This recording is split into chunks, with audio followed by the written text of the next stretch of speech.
প্রথম শব্দটা হচ্ছে কোনাকুনি। তো কোনাকুনি লিখতে গেলে অনেকে মূর্ধন্য ন দিয়ে লেখে। তো কোনাকুনিটা কি হবে না, মূর্ধন্য ন দিয়ে হবে না, এটা হবে দন্ত ন দিয়ে, কোনাকুনি। ঠিক আছে, কোনাকুনি। কোনাকুনি টান দিলে কাফ, এরকম আর কি। কোনাকুনি মূর্ধন্য ন দিয়ে। এরপরে কৌতূহল। কৌতূহল রস্যকার দিয়ে লেখে, এটা হবে দীর্ঘকার দিয়ে, কৌতূহল। ঠিক আছে, তর নিচে দীর্ঘকার হবে, কৌতূহল। এরপরে হচ্ছে কৌতুক। কৌতুকটাও অনেকে দীর্ঘকার দিয়ে লেখে, এটা হবে কি রস্যকার দিয়ে। ঠিক আছে, রস্যকার, কৌতুক। এরপরে ক্রূর, এটা এটা হবে কি দীর্ঘকার দিয়ে। এরপরে ক্ষীয়মান। ক্ষীয়মানটা মূর্ধন্য ন দিয়ে হবে না, বরং হবে কি মূর্ধন্য ন দিয়ে হবে, দন্ত ন দিয়ে হবে না। এরপরে হচ্ছে ক্ষুণ্ণ। ঠিক আছে, নষ্ট করা, ক্ষুণ্ণ করা। তো ক্ষুণ্ণ এটা মূর্ধন্য ন দিয়ে লিখতে হয়, ন দিয়ে হবে না, ক্ষুণ্ণ। এরপরে ক্ষুব্ধ। খুব ক্ষুব্ধ লিখতে গেলে অনেকে ব তো দেয়, ঠিক আছে, কিন্তু বর নিচে শুধু দ দেয়। তো বর নিচে দ হবে না, বরং বর নিচে ধ হবে, ধ। আর বর নিচে যখন মানে বর সাথে যখন ধ যুক্ত হয় তখন যুক্তাক্ষরটা এরকম এরকম হয়, মানে দুইটা ব মিশ্রিত হবে, আর শেষে ডালে দর যে একটা ল্যাঞ্জা, এই ল্যাঞ্জাটা বের হয়ে যাবে। ঠিক আছে, এইভাবে হয় আর কি। ক্ষুব্ধ, উচ্চারণ হচ্ছে ক্ষুব্ধ। অনেকে ক্ষুব্ধ বলে, ক্ষুব্ধ, বিক্ষুব্ধ এরকম হবে না, বরং বিক্ষুব্ধ। ঠিক আছে, ব এবং ধ, বিক্ষুব্ধ। এরপরে ক্ষেপণ। ঠিক আছে, তো ক্ষেপণ করা। ক্ষেপণটা মূর্ধন্য ন দিয়ে হবে না, বরং মূর্ধন্য ন দিয়ে হবে, বরং দন্ত ন দিয়ে হবে না। ঠিক আছে, ক্ষেপণ, যেমন সময় ক্ষেপণ করা। ঠিক আছে, সময় ব্যয় করা, এটা আর কি। এরপরে ক্ষেপণাস্ত্র। ক্ষেপণাস্ত্র এটাও কি হবে, মূর্ধন্য ন দিয়ে হবে, দন্ত ন দিয়ে হবে না, ক্ষেপণাস্ত্র। অর্থাৎ এমন অস্ত্র যেটাকে ক্ষেপণ করা হয়, যেটাকে ছুঁড়ে মারা হয়, সেটাকে বলে ক্ষেপণাস্ত্র। খঞ্জনি। খঞ্জনিটা দীর্ঘ ইকার দিয়ে লেখে অনেকে, হবে কি রস্যিকার দিয়ে। ঠিক আছে, খঞ্জনি। এরপরে খুঁটিনাটি। খুঁটিনাটির মধ্যে কি আছে, চন্দ্রবিন্দু আছে, খুঁটিনাটি, খুঁটিনাটি। তো চন্দ্রবিন্দু দিয়ে খুঁটিনাটি লিখতে হবে। এরপর খুঁড়ি। তো খুঁড়ি এটা দীর্ঘ ইকার দিয়ে লেখা অনেকে, এটা হবে কি রস্যিকার দিয়ে, খুঁড়ি। এরপরে খুশি। খুশিটা বেশিরভাগ মানুষকে দেখা যায় দীর্ঘ ইকার দিয়ে লিখতে। কি দিয়ে লিখতে হবে, রস্যিকার দিয়ে লিখতে হবে, খুশি। এরপরে হচ্ছে খেলাধুলা। খেলাধুলাটাকে অনেকে দীর্ঘকার দিয়ে লিখতে দেখা যায়, এটা হবে কি হ্রস্বকার দিয়ে, খেলাধুলা। এরপর খেলোয়াড়। খেলোয়াড়টা অনেকে বয়শূন্য র দিয়ে লেখে, এটা হবে কি ডয় শূন্য র দিয়ে, খেলোয়াড়। ঠিক আছে, ডয় শূন্য র দিয়ে, খেলোয়াড়। এরপরে খোঁজ। খোঁজের মধ্যে এটা খুবই খেয়াল করার বিষয়, অনেকে চন্দ্রবিন্দু দেয় না। খোঁজের মধ্যে কি আছে, চন্দ্রবিন্দু আছে, খোঁজ। ঠিক আছে, খোঁজ, খোঁজা। খোঁজ শব্দ থেকে যত শব্দ বের হবে সবগুলাতে এরকম চন্দ্রবিন্দু আসবে, যেমন খোঁজ খবর, খোঁজ করা, খোঁজাখুঁজি। ঠিক আছে, খোঁজাখুঁজির মধ্যে উভয়টার মধ্যে চন্দ্রবিন্দু দিতে হবে। এরপরে হচ্ছে খোলাখুলি।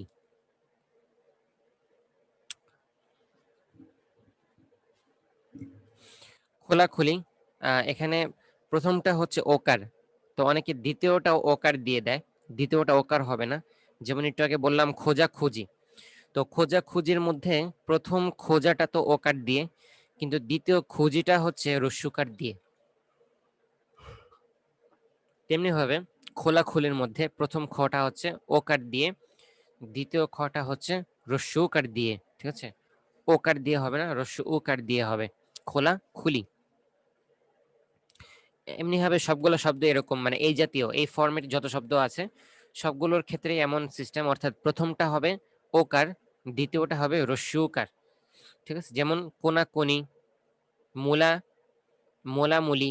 ঠিক আছে, তারপর টোনাটুনি, এই জাতীয়। এরপর হচ্ছে গঙ্গা। গঙ্গা, অনেকে অনুস্বার দিয়ে লেখে, এটা হবে কি ও দিয়ে, গঙ্গা।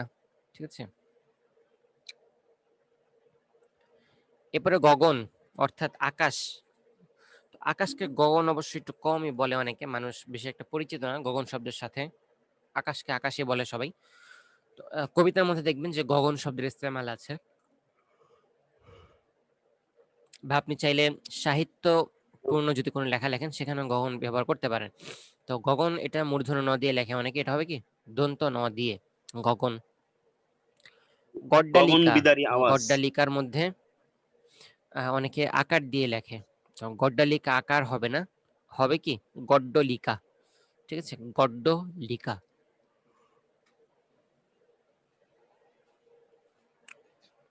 এরপরে গত্যান্তর। ঠিক আছে, মানে গতের অন্তর।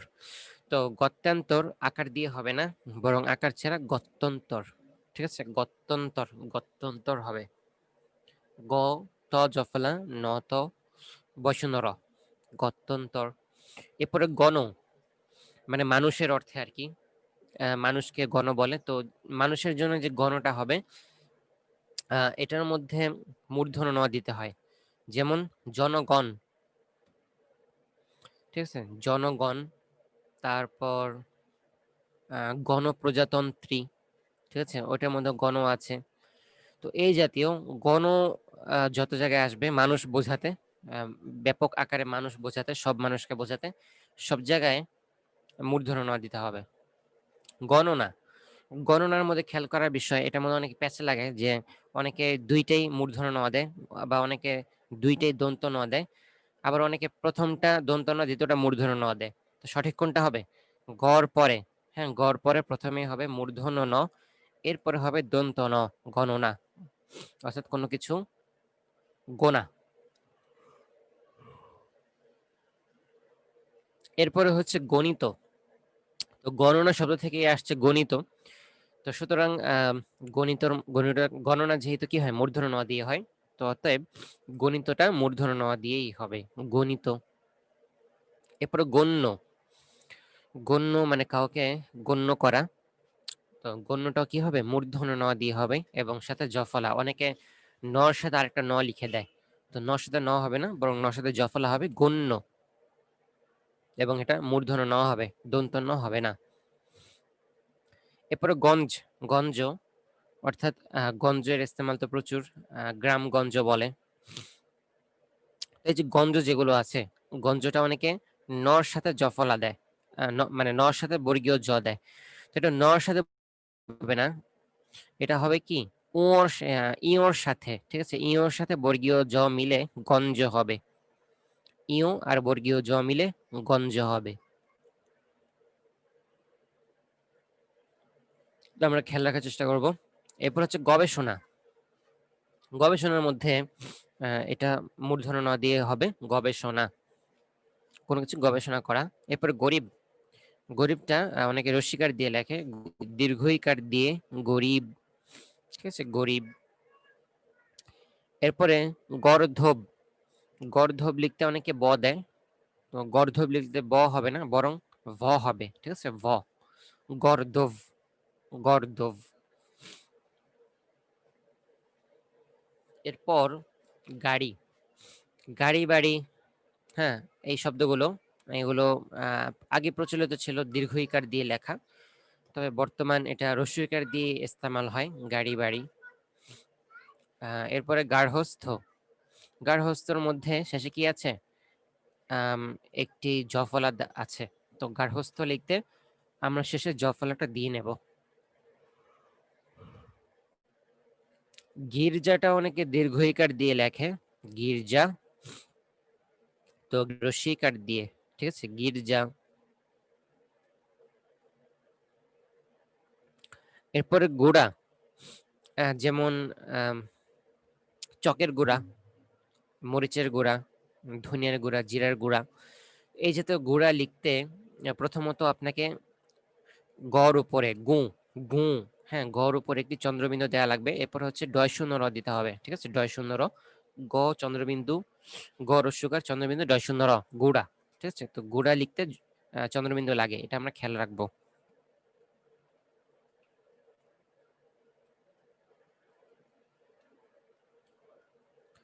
এরপর হচ্ছে গুড়া শব্দ থেকে আসছে গুঁড়ো, ঠিক আছে, একই শব্দ মানে একই জিনিস গুঁড়ো, ওটার মধ্যে চন্দ্রবিন্দু আছে।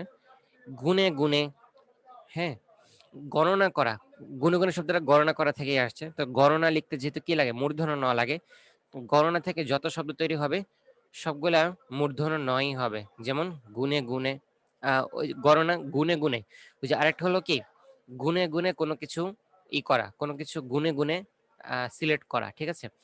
তো এটা আবার গুনে গুনে যখন লিখতে যাবেন তখন সেটাকে দন্ত ন দিয়ে লিখতে হবে, ঠিক আছে, গুনে গুনে।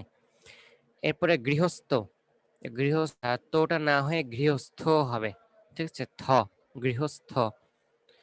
এরপরে গৃহীত, কোনো কিছু গৃহীত, গ্রহণকৃত, কোনো কিছু গ্রহণ হয়েছে সেটাকে বোঝায় গৃহীত। তো গৃহীত, গৃহীত এটার মধ্যে গ নিচে আর আছে রিকার, এরপরে হর সাথে দীর্ঘ ইকার হবে, ঠিক আছে, রস্যি ইকার হবে না, দীর্ঘ ইকার হবে। তারপরে এটা এটার সাথে সং যুক্ত করতে পারেন, সংগৃহীত, ঠিক আছে। অনেকে লেখে, আমি দেখছি যে বেশিরভাগ মানুষ লেখে সংগ্রহিত। তো শব্দটা গ্রহিত না, হ্যাঁ, যে জিনিসটাকে গ্রহণ করা হয়েছে সেটাকে, বা যে জিনিসটাকে সংগ্রহ করা হয়েছে সেটাকে সংগ্রহিত বলে না, সংগৃহীত বলে। এবং এটা লিখতে গ এরপরে রিকার আর হচ্ছে হর সাথে দীর্ঘ ইকার হবে, ঠিক আছে, গৃহীত, গৃহীত, সবাই খেয়াল রাখবো। এরপরে গোধূলি, গোধূলি লিখতেও একই অবস্থা। এখানে অনেকে রস্যি উকার দিয়ে লেখে, গোধূলি লিখতে হবে দীর্ঘ ইকার দিয়ে, দীর্ঘ উকার দিয়ে, এবং রস্যি লির সাথে কি হবে, রস্যি ইকার, ঠিক আছে, রস্যি ইকার। গোষ্ঠী, যেমন শিল্পী গোষ্ঠী, তো শিল্পী গোষ্ঠী লিখতে দীর্ঘ ইকার হবে, ঠিক আছে, দীর্ঘ ইকার, রস্যি ইকার হবে না, খেয়াল রাখবো। গোষ্পদ, গোষ্পদ শব্দটা ইস্তেমাল তেমন নাই, তো এই জন্য গোষ্পদটা যদিও কখনো ইস্তেমাল করতে হয় তাহলে সেক্ষেত্রে দন্ত স দেওয়া যাবে না, মূর্ধন্য স দিতে হবে, ঠিক আছে। গ্রন্থি, আমাদের দেহে অনেক গ্রন্থি রয়েছে, তো এই গ্রন্থিগুলো যেটাকে বলে রগ, গ্রন্থি। তো এই যে গ্রন্থি, এটা লিখতে হয় রস্যিকার দিয়ে, ঠিক আছে, রস্যিকার দিয়ে, গ্রন্থি দিয়ে লেখা যায় না। এরপরে গ্রহণ, গ্রহণটা মূর্ধন্য ন দিয়ে লিখতে হয়, ঠিক আছে। গ্রহণ অনেকে দন্ত ন দিয়ে লেখে, এটা ভুল, মূর্ধন্য ন দিয়ে লিখতে হবে গ্রহণ। গ্রহিতা, হ্যাঁ, যে ব্যক্তি মানে যে মহিলা গ্রহণ করেছে, বা যে পুরুষ মানে যিনি গ্রহণ করেছে তাকে গ্রহিতা বলে, পুরুষ হোক মহিলা হোক, গ্রহিতা। এক্ষেত্রে কি হয়, দীর্ঘ ইকার হয়, রস্যি ইকার হয় না, গ্রহিতা, যে গ্রহণ করেছে। এরপরে গ্রামীণ, যেমন গ্রামীণ ফোন, অর্থাৎ গ্রাম সম্পর্কিত যে কোনো জিনিসকে গ্রামীণ বলা হয়। তো গ্রামীণ লিখতে মূর্ধন্য ন দিতে হবে, দন্ত ন দেওয়া যাবে না। এরপরে গ্রিক, তো গ্রিক, এটা লিখতে রস্যি ইকার দিতে হয়, দীর্ঘ ইকার হয় না। একই অবস্থা গ্রিস এর ক্ষেত্রে, গ্রিস লিখতে কি হয়, রস্যি ইকার হয়, দীর্ঘ ইকার হয় না। ঘনিষ্ঠ, ঘনিষ্ঠ লিখতে ঠ লাগে, ট দিয়ে হয় না, ঘনিষ্ঠ, ঠিক আছে, ঘনিষ্ঠ, ঘনিষ্ঠ, ট না বরং ঠ দিয়ে লিখতে হয়। ঘরণী, ঘরণীটা মূর্ধন্য ন দিয়ে লিখতে হবে এবং হ্রস্ব ইকার দিয়ে লিখতে হবে, ঘরণী, ঠিক আছে, ঘরের, ঘরণী। তারপর হচ্ছে ঘাটি, কোনো কিছুর ঘাটি স্থাপন করা। তো ঘাটি লিখতে কি লাগে, চন্দ্রবিন্দু লাগে, সবাই আমরা খেয়াল রাখবো, ঘাটি লিখতে চন্দ্রবিন্দুর প্রয়োজন হয়। ঘোরাঘুরি, বলেছিলাম যে এই জাতীয় যতগুলো ফরম্যাট আছে, এই সকল ফরম্যাটের ক্ষেত্রে প্রথমটা হয় ওকার, দ্বিতীয়টা হয় হ্রস্ব ওকার। তো সেম অবস্থা, ঘোরাঘুরি না বলে আমরা কি বলবো, ঘোরাঘুরি, ঠিক আছে, ঘোরাঘুরি। আবার দ্বিতীয়টা অনেকে ওকার বানিয়ে ফেলে, দ্বিতীয়টা ওকার হবে না, অনেকে বলে ঘোরাঘুরি, তো ঘোরাঘুরি হবে না, ঘোরাঘুরি হবে। ঘূর্ণীয়মান, অর্থাৎ যে জিনিসটা ঘুরতে থাকে, তো ঘূর্ণীয়মান না বলে আমরা কি বলবো, ঘূর্ণায়মান, ঠিক আছে। কয়েকটা জিনিস খেয়াল করার মতো বিষয়, প্রথমে ঘর সাথে হবে দীর্ঘ উকার, ঠিক আছে, ঘু, দীর্ঘ উকার, প্রথম খেয়াল করার বিষয়। এরপর দ্বিতীয় খেয়াল করার বিষয়, ঘুর পরে হবে ঠিক আছে, ঘু মূর্ধন্য ন, ঘূর্ণায়মান। তো মূর্ধন্য ন, আর রস্যিকার হবে না, ঠিক আছে? বা দীর্ঘইকার বা ঘূর্ণি, অনেকে মনে করে যে যেহেতু কোনো জিনিস ঘুরতেছে তো এটা ঘূর্ণীয়মান বলতে হবে, আসলে এমন না। কোনো জিনিস ঘুরলে সেটাকে ঘূর্ণায়মান বলতে হয়। এরপরে ঘূর্ণি, ঘূর্ণি, ওই যে জিনিসটা ঘুরতেছে ওই জিনিসটাকে, বস্তুটাকে ঘূর্ণি বলে। তো যেমন ঘূর্ণি বায়ু, ঠিক আছে? তো এটাকে লিখতে হলে প্রথমে আমাদেরকে ঘর নিচে দীর্ঘকার দিতে হবে, এরপরে নর সাথে রেফ দিতে হবে, এবং নটা হবে মূর্ধন্য ন, দন্ত ন হবে না। ঘূর্ণি, ঠিক আছে? ঘূর্ণি।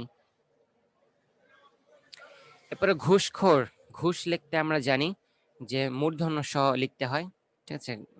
ঘুষ মূর্ধন্য স দিয়ে হবে, দন্ত স দিয়ে ঘুষ হয় না। তো ঘুষখোর। এরপরে ঘুণ, ঘুণ পোকা যে বলি আমরা, ঘুণ পোকা লিখতে রস্যকার দিয়ে লিখতে হয়, ঠিক আছে? দীর্ঘকার দিয়ে হবে না, রস্যকার দিয়ে এবং সাথে মূর্ধন্য ন লিখতে হয়, ঘুণ। এরপরে ঘোষণা, ঘোষণা লিখতে কি লাগে? মূর্ধন্য স এবং মূর্ধন্য ন, ঠিক আছে? এই দুইটা জিনিস লাগে, মূর্ধন্য ন, মূর্ধন্য স, ঘোষণা।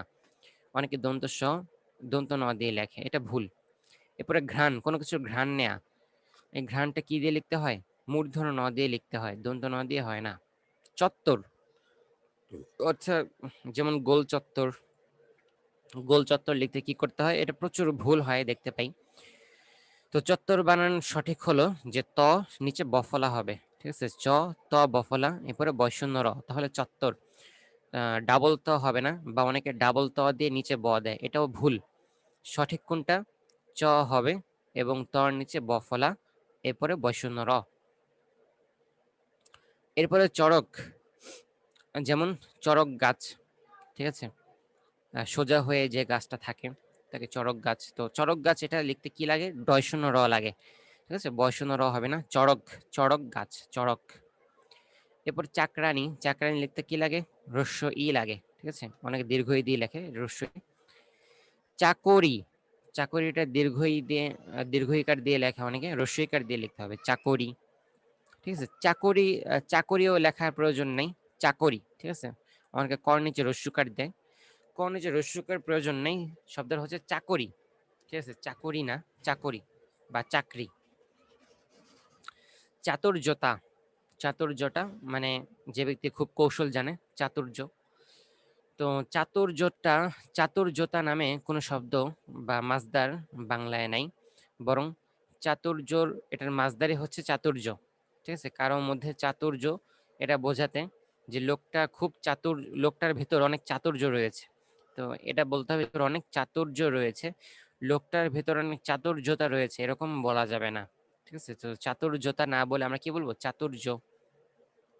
চিৎকার, চিৎকারটা অনেকে দীর্ঘইকার দিয়ে লেখে, এটাকে রস্যিকার দিয়ে লিখতে হবে, চিৎকার। এবং একটি খেয়াল করার বিষয়, খণ্ডত আছে, কিন্তু চিৎকারের মধ্যে খণ্ডত আছে, অনেকে নর্মাল ত দিয়ে লেখে, ওটা হবে না, খণ্ডত দিয়ে লিখতে হবে।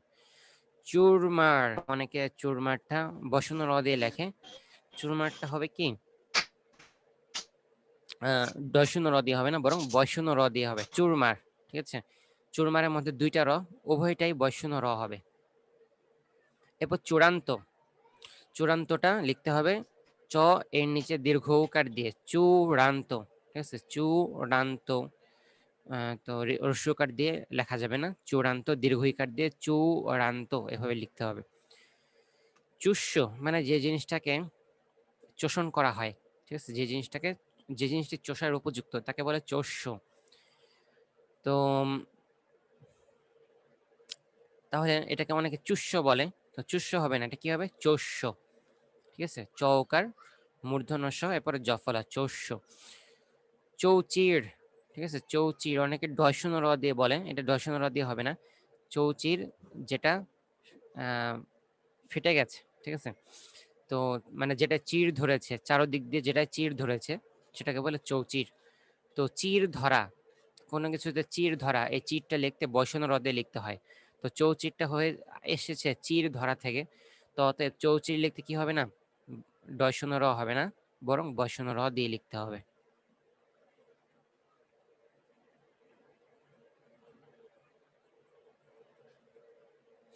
এরপরে ছাঁকনি, হ্যাঁ, আমরা দুধ ছাঁকি, অনেক কিছুই ছাঁকি।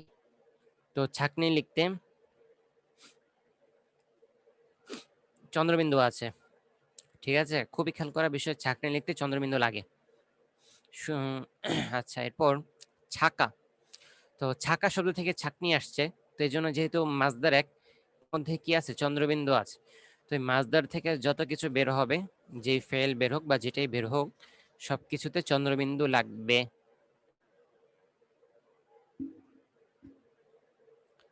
ঠিক আছে, ছাকা। এরপরে ছাত্রীবাস। তো ছাত্রাবাস যে আমরা বলি, ছাত্রাবাস, তো এরকম অনেকে বলে ছাত্রীবাস। তো ছাত্রীবাস কোনো শব্দ নেই, বরং বলতে হবে ছাত্রী নিবাস। ঠিক আছে, ছাত্রী নিবাস। এরপরে ছোঁয়া। ছোঁয়া, অনেকে মাঝখানে একটা ও দেয়, তো মাঝখানে ওটা দেওয়া যাবে না, বরং ছোঁয়া লিখতে হলে ছ ওকার উপরে একটি চন্দ্রবিন্দু দেয়া লাগবে, ছোঁয়া। ঠিক আছে, ছোঁয়া। এরপরে ছোকরা। ছোকরা ডয়শূন্য র দিয়ে না হয়ে বয়শূন্য র দিয়ে হবে ছোকরা। ছোট খাটো। তো ছোট খাটো লিখতে আমাদেরকে ছোট টর মধ্যে, উভয় টর মধ্যে ওকার দিতে হবে, ছোট খাটো। ঠিক আছে, ছোট খাটো। এরপরে ওই যে ছোটা ছুটি বলেছিলাম, এই জাতীয় ফরম্যাট গুলা কি হয়, প্রথমে ওকার এরপরে রস্যকার হয়। তো ছোটা ছুটি। জঙ্গল। জঙ্গল লিখতে ও লাগে, ঠিক আছে, ও এবং গ মিলে জঙ্গল। জগৎ লিখতে খণ্ড ত লাগে। হ্যাঁ, গোল গোল ত দিয়ে কি হবে না, জগৎ হবে না, খণ্ড ত দিয়ে হবে জগৎ। জঘন্য। জঘন্য লিখতে অনেকে মূর্ধন্য ন দিয়ে লেখে, এটা কি হবে, দন্ত ন দিয়ে জঘন্য লিখতে হবে। ঠিক আছে, তো আমাদের জঘন্য বানান যেন জঘন্য না হয়ে যায়, আমরা খেয়াল রাখবো। এরপরে জটিল। জটিল, জটিলটাকে অনেকে দীর্ঘ ইকার দিয়ে আরো বেশি জটিল করে ফেলে। জটিলটা কি, খুবই সহজ, রস্যিকার দিয়ে জটিল লিখতে হয়। জবানবন্দি। জবানবন্দিটাও অনেকে দীর্ঘ ইকার দিয়ে লেখে, এটা হবে কি রস্যিকার দিয়ে, জবানবন্দি। জরুরি। তো জরুরি, এটাকে জরুরি ভিত্তিতে রস্যিকার দিয়ে লিখতে হবে, এটাকে দীর্ঘ ইকার দিয়ে লেখা যাবে না, জরুরি। জাগরুক। তো জাগরুকটা অনেকে রস্যকার দিয়ে লেখে, এটা কি হবে, দীর্ঘকার দিয়ে, জাগরুক। এরপর জাতীয়। জাতীয়টা রস্যিকার দিয়ে হবে না, বরং দীর্ঘ ইকার দিয়ে হবে, জাতীয়। এরপরে জাতি।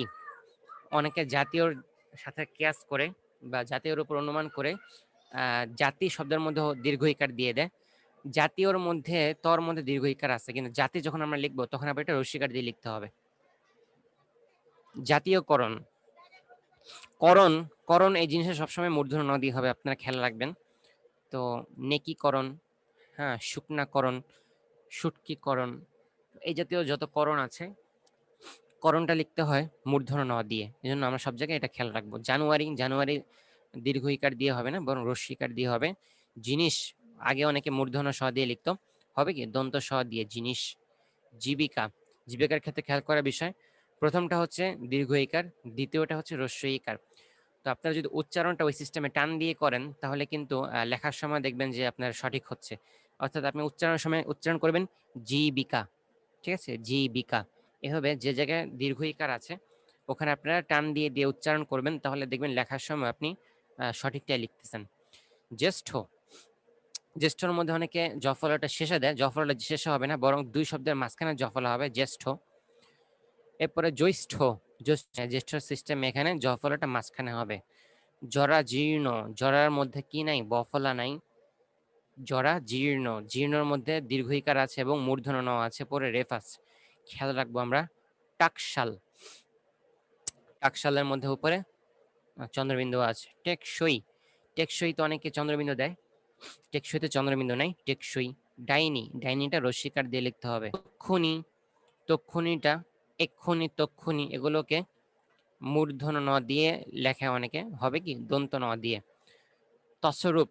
তসরূপটা অনেকে রস্যকার দিয়ে লেখে, অনেক দীর্ঘকার দিয়ে লেখা, অনেক হবে কি রস্যকার দিয়ে। এরপরে তড়িৎ।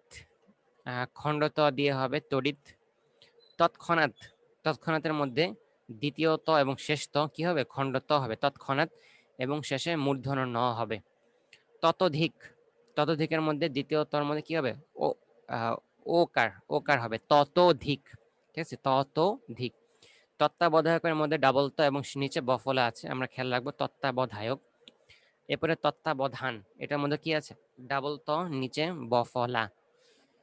তাহলে আমরা মোটামুটি অনেকগুলো শব্দ শিখলাম, আমরা এগুলো বাসায় বসে মাস্ক করব, লিখব। ঠিক আছে, না লিখলে কিন্তু হবে না। তো লিখলে আশা করি আপনাদের এগুলো সামনে কখনো ভুল হবে না। আর যদি কারো ভুল হয়ে যায় তো আগেই অমার্জনীয় অপরাধ হবে, হাসির পাত্র হয়ে যাবেন এক কথায়। ফতোয়া লিখতেছেন, টোটালি হাসির পাত্র হয়ে যাবেন। এই জন্য খুব খেয়াল করে যাদের বানান সমস্যা আছে আজকে থেকে যত্নবান হন, কালকে থেকে না, আজকে থেকে যত্নবান হন। এবং আপনাদের সহজ করার জন্যই মূলত আমরা অল্প অল্প করে পড়াচ্ছি। তাই জন্য আশা করি আপনারা গুরুত্ব দেবেন। মনে হয় না কেউ গুরুত্ব দিচ্ছেন। হয়তো অনেকে ভাবছেন যে পরীক্ষা হয় না, গুরুত্ব দিব কেন। সামনে কিন্তু পরীক্ষা হবে এবং তখন বানান ভুল করলে আপনার নাম্বার কাটা যাবে। পরীক্ষা হোক বা না হোক, মাতৃভাষা বা নিজের সম্মানের দিকে খেয়াল করে হলেও আপনাদেরকে মাতৃভাষাটা শিখতেই হবে। মাতৃভাষা শেখার সিরিয়াসলি কোনো বিকল্প নেই। মাতৃভাষা শেখার সিরিয়াসলি কোনো বিকল্প নেই। এজন্য আমরা এটা খেয়াল করার চেষ্টা করবো ইনশাল্লাহ। ঠিক আছে, হচ্ছে 1 লাব্বাইক 2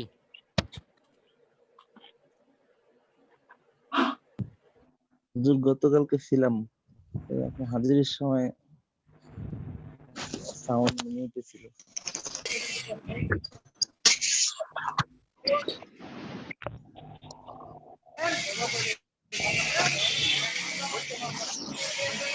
3 লাব্বাইক 4 লাব্বাইক 5 لبيك 6 لبيك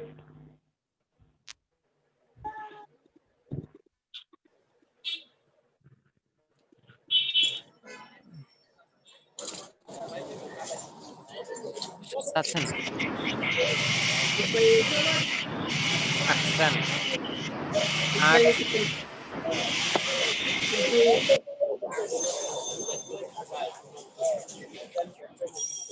আলী আকবর لبيك 10 لبيك 11 লাব্বাইক 12 لبيك 13 لبيك 14 أحسن الله أتي أحسن الله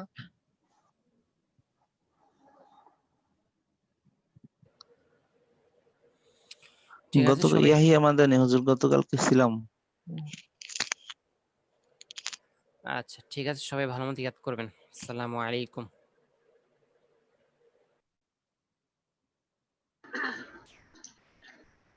السلام عليكم ورحمة الله. وعليكم السلام. ওয়ালাইকুম আসসালাম ওয়া রাহমাতুল্লাহ। গতকালের পড়াটা বলেন নিজের ভাষায়। বিসমিল্লাহির রহমানির রহিম। নিয়তের দ্বিতীয় যে শর্ত সেটা হচ্ছে নিয়ত, অর্থাৎ অন্তরে নিয়ত করার সাথে সাথে তালাফফুজ জরুরি কিনা, মুখে এটা বলতে হবে কিনা, এটা এটা হচ্ছে দ্বিতীয় মূলনীতি, নবম ইয়ের দ্বিতীয় মূলনীতি, যে নিয়ত অন্তর করার সাথে সাথে মুখে বলতে হবে কিনা। এই ক্ষেত্রে মাজমা গ্রন্থকার বলেন যে বলতে এটা হবে কি না, না বলছে শর্ত না, মানে এটা আসল তো কি না বললে তো আর আসল হলো না, মূলনীতি হলো না। মূলনীতি হলো যে অন্তর নিয়তের সাথে সাথে মুখে তালাফুজ করা শর্ত না। এই ক্ষেত্রে মাজমা গ্রন্থকার বলেন যে মুখে বলার কোনো এতেবার বা কোনো গ্রহণযোগ্যতা নাই। এই ক্ষেত্রে আরেকটা প্রশ্ন দাঁড়ায় যে তালাফুজ করা এটা মুস্তাহাব নাকি সুন্নত নাকি মাকরুহ না বিদআত, এই ব্যাপারে অনেকগুলো কওল আছে। তার মধ্যে সাহেব হেদায়া উনি প্রথম কথাটাকেই গ্রহণযোগ্য বলেছেন, অর্থাৎ নিয়ত মুখে তালাফুজ করা এটা মুস্তাহাব। তবে ওই ব্যক্তির জন্য যে ব্যক্তি তার আজমত, অর্থাৎ তার নিয়তটাকে সে সদা জমা করতে পারে না, এই ধরনের ব্যক্তিদের জন্য ইবাদতের মধ্যে নিয়তের তালাফুজ করা মুস্তাহাব। তবে ফাথুল কাদির সাহেব ফাথুল কাদির উল্লেখ করেছেন যে যেহেতু এই ক্ষেত্রে নবী আলাইহিস সালামের পক্ষ থেকে কোনো রেওয়ায়াত নকল নেই এবং তার সাহাবাইগণের পক্ষ থেকে কোনো রেওয়ায়াত নকল নেই, এবং কি কোনো সহিহ হাদিসের মধ্যে এই ব্যাপারে কোনো আলোচনা নেই, কোনো যায়িফ হাদিসের মধ্যেও নাই। সেই সাথে আল্লামা ইবনু আমির আল হাজ উনি আরেকটু বৃদ্ধি করেছেন যে কোন ইমামের পক্ষ থেকে নিয়তের তালাফফুজের ক্ষেত্রে কোনো আলোচনা বা কোনো বক্তব্য নেই, এই কারণে এটা বেদাত। আর সাহেবে মুফিদ গ্রন্থকার বলেন যে আমাদের মাশায়েখদের মধ্যে কেউ কেউ এটাকে নুতক বিল লিসান তথা মুখে উচ্চারণ করাটাকে কেউ কেউ মাকরু বলেছেন, আর অন্যান্য ওলামায়ে কেরামগণ, অন্যান্য মাশায়েখগণ এটাকে সুন্নত বলেছেন। তবে মুহিত কিতাবের মধ্যে রয়েছে যে মুখে তালাফফুজ করা বা জিকির মুখে বলা এটা সুন্নত। সুতরাং প্রত্যেক ব্যক্তির জন্য উচিত এইভাবে বলা যে আল্লাহুম্মা ইন্নী উরিদু সালাতান কাযা বাস উরিদুল ইবাদাতান কাযা কাযা, এইভাবে বলে মুখে উচ্চারণ করা সুন্নত। এবং সেই সাথে ফায়াসসির হালি ওয়া তাকাব্বাল হামিনি, এইভাবে বলাটা সুন্নত বলছেন।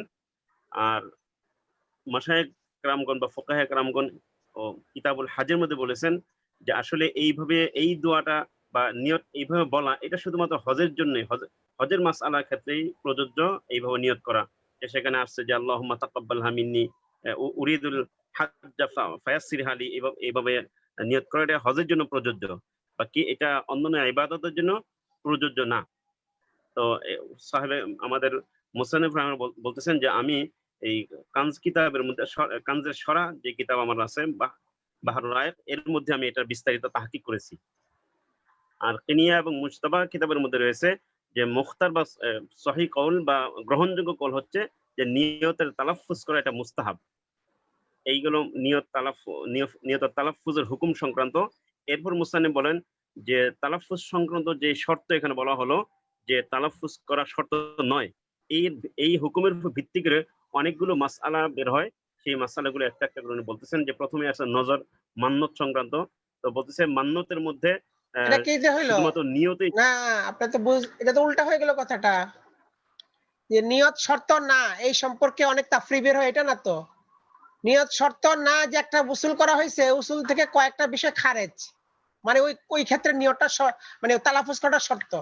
আগে বলা হলো তালাফুজ করা কি না, নিয়তটা মুখে তালাফুজ করা শর্ত না, যে একটা উসুল বলা হলো, এই উসুল থেকে কয়েকটা বিষয় খারেজ। খারেজ আনা, জি বুঝতে পারছি। এই উসুল থেকে কয়েকটা মাসআলা খারেজ, অর্থাৎ সেখানে নিয়তের তালাফফুজ করাটা শর্ত। জি, ওই সমস্ত মাসআলাগুলো যেমন প্রথমে আসতেছে নজর সংক্রান্ত, যে মান্নত করা। এই মান্নতের মধ্যে কেউ যদি শুধু মুখের মনে মনে নিয়ত করে এটা তার জন্য যথেষ্ট নয়, বরং তার জন্য তালাফফুজ করতে হবে, বলতে হবে যে আমি এই কাজটা করব বা এই কাজটা করলেই হবে। এইভাবে মুখে যদি উচ্চারণ করে তাহলে তার এটা মান্নত সহিহ হবে। যেমন ইতিকাফের মধ্যে বিষয়টা স্পষ্ট করা হয়েছে। এর মধ্যে আরেকটা আছে ওয়াকফ করা। কেউ যদি কোনো জমি ওয়াকফ করতে চায় তাহলে শুধু মনে মনে নিয়ত করলে হবে না, বরং এটা মুখে ঘোষণা দিতে হবে বা মুখে বলতে হবে, তাহলে তার এই ওয়াকফটা সহিহ হবে। ঠিক তেমনি ভাবে এখানে শুধু নিয়তই যথেষ্ট না। এরপরে তালাক এবং ইতাক তথা এই আযাদ করার ব্যাপারে এই কথাগুলো আসছে যে কেউ যদি তালাক দেয় শুধু মুখে মনে মনে নিয়তের দ্বারা তালাক সহিহ হবে না, বরং মুখে বলতে হবে, শব্দ উচ্চারণ করতে হবে। ঠিক আযাদ করার ক্ষেত্রে একই কথা। আচ্ছা ঠিক আছে, বিসমিল্লাহির রহমানির রহিম। ওইরকম ঠিক আছে, ওইরকম আরেকটা সূরাত, মানে যেসব নিয়ত তালাফুজ করতে হবে না যে শর্ত না, এর থেকে যে কয়েকটা জিনিস খারেজ, মানে এগুলোর মধ্যে নিয়তে তালাফুজ করতে হবে। তার মধ্যে আগে ছিল একটা নজর মান্নত, এবার ছিল ওয়াকফ, এবার ছিল তালাক ইতাক। এরকম আরেকটা বিষয় হচ্ছে হাদিসুন নফস। হাদিসুন নফস তাই বলতেছে ওয়ামিনহা হাদিসুন নফসি। হাদিসুন নফসটাও তার একটা অংশ, অর্থাৎ মনের জল্পনা কল্পনা। এটাও শুধু মনের নিয়তের দ্বারা জল্পনা কল্পনার উপরে মুআখাযা হবে না। লা ইউআখাযু বিহি মা লাম ইয়াতাকাল্লাম, যতক্ষণ পর্যন্ত কথা না বলে আও ইয়ামালা বিহি, অথবা সে অনুযায়ী কাজ না করে, ততক্ষণ পর্যন্ত মুআখাযা করা হবে না। এই জায়গায় নিয়ত, অন্তর নিয়ত যথেষ্ট না, মুখে তালাফফুজ করলে তখন এটা মুআখাযা হবে বা এটা ধর্তব্য হবে, এই মনে জল্পনা কল্পনাটা। এটা যদিও আগে মানে আগের হিসেবে মানে কোন একটা আমলি বিষয় না, কিন্তু তারপর এটা প্রাসঙ্গিক ক্রমে এটাকে আনা হয়েছে যে মনে জল্পনা কল্পনা এটা মানে এই উম্মত থেকে মনে জল্পনা কল্পনা বা মনের ধারণা এগুলোকে মাফ করে দেওয়া হয়েছে। যদি করে তাহলে গুনাহ, অন্যায় কাজ যদি করে গুনাহ হবে, তবে নেকের কাজের ক্ষেত্রে অবশ্যই এগুলো ধর্তব্য হয়। নেকের কাজের নিয়ত করে ফেললে বা মনে জল্পনা কল্পনা এই অর্থাৎ ইরাদা করলে তখন সে সওয়াব পেয়ে যায়। আচ্ছা, কামা ফি হাদিসে মুসলিম ওয়াহাসলু মা ক্বাল, এই সম্পর্কে যা মা হাসিল মানে খোলাসা কথা, সেটা হলো ইন্নাল্লাযী ইয়াকাউ ফিন নাফসি, মনের ভিতরে যা কিছু ওয়াকি হবে মিন কাসদিল মাসিয়াতি, কোনো গুনার ইচ্ছা, মনের মধ্যে যদি গুনার ইচ্ছা ওয়াকি হয়। এখন এই সম্পর্কে এই সেটা তো সেটা আলা খামসাতা মারাতে 5 ধরনের হতে পারে। মনের মধ্যে যে কথা, বা মনের মধ্যে যে কোনো গুনার ইচ্ছা যেটা মনের মধ্যে আসে, যে গুনাহ করবে বা গুনাহ করার একটা জল্পনা কল্পনা বা সংকল্প যা কিছু মনে আসে, এটা 5 প্রকারের হয়। প্রথম প্রকার হলো হাজিস, মানে মনে উদয় হওয়া। আল হাদিস মানে মনের ভিতরে উদয় হনে ওয়ালা, যা মনের ভিতরে উদয় হয়েছে, এটা বলছে ওয়াহুয়া মা ইউলকা ফিহা, যা মনের ভিতরে ঢেলে দেওয়া হয়। এই ঢেলে দেওয়া হয় যখন বলা হলো, তো বোঝা গেল তার নিজের কোনো ক্ষমতা নাই। হাজেস যেটা মানে মনে উদয় হওয়া, এটা অটোমেটিক মনের ভিতরে চলে আসে, এটাকে রদ করার ক্ষমতা তার নাই। এই জন্য এই ব্যাপারে তাকে মুআখাজা করা হবে না, আল্লাহর দরবারে সে পাকড়া হবে না।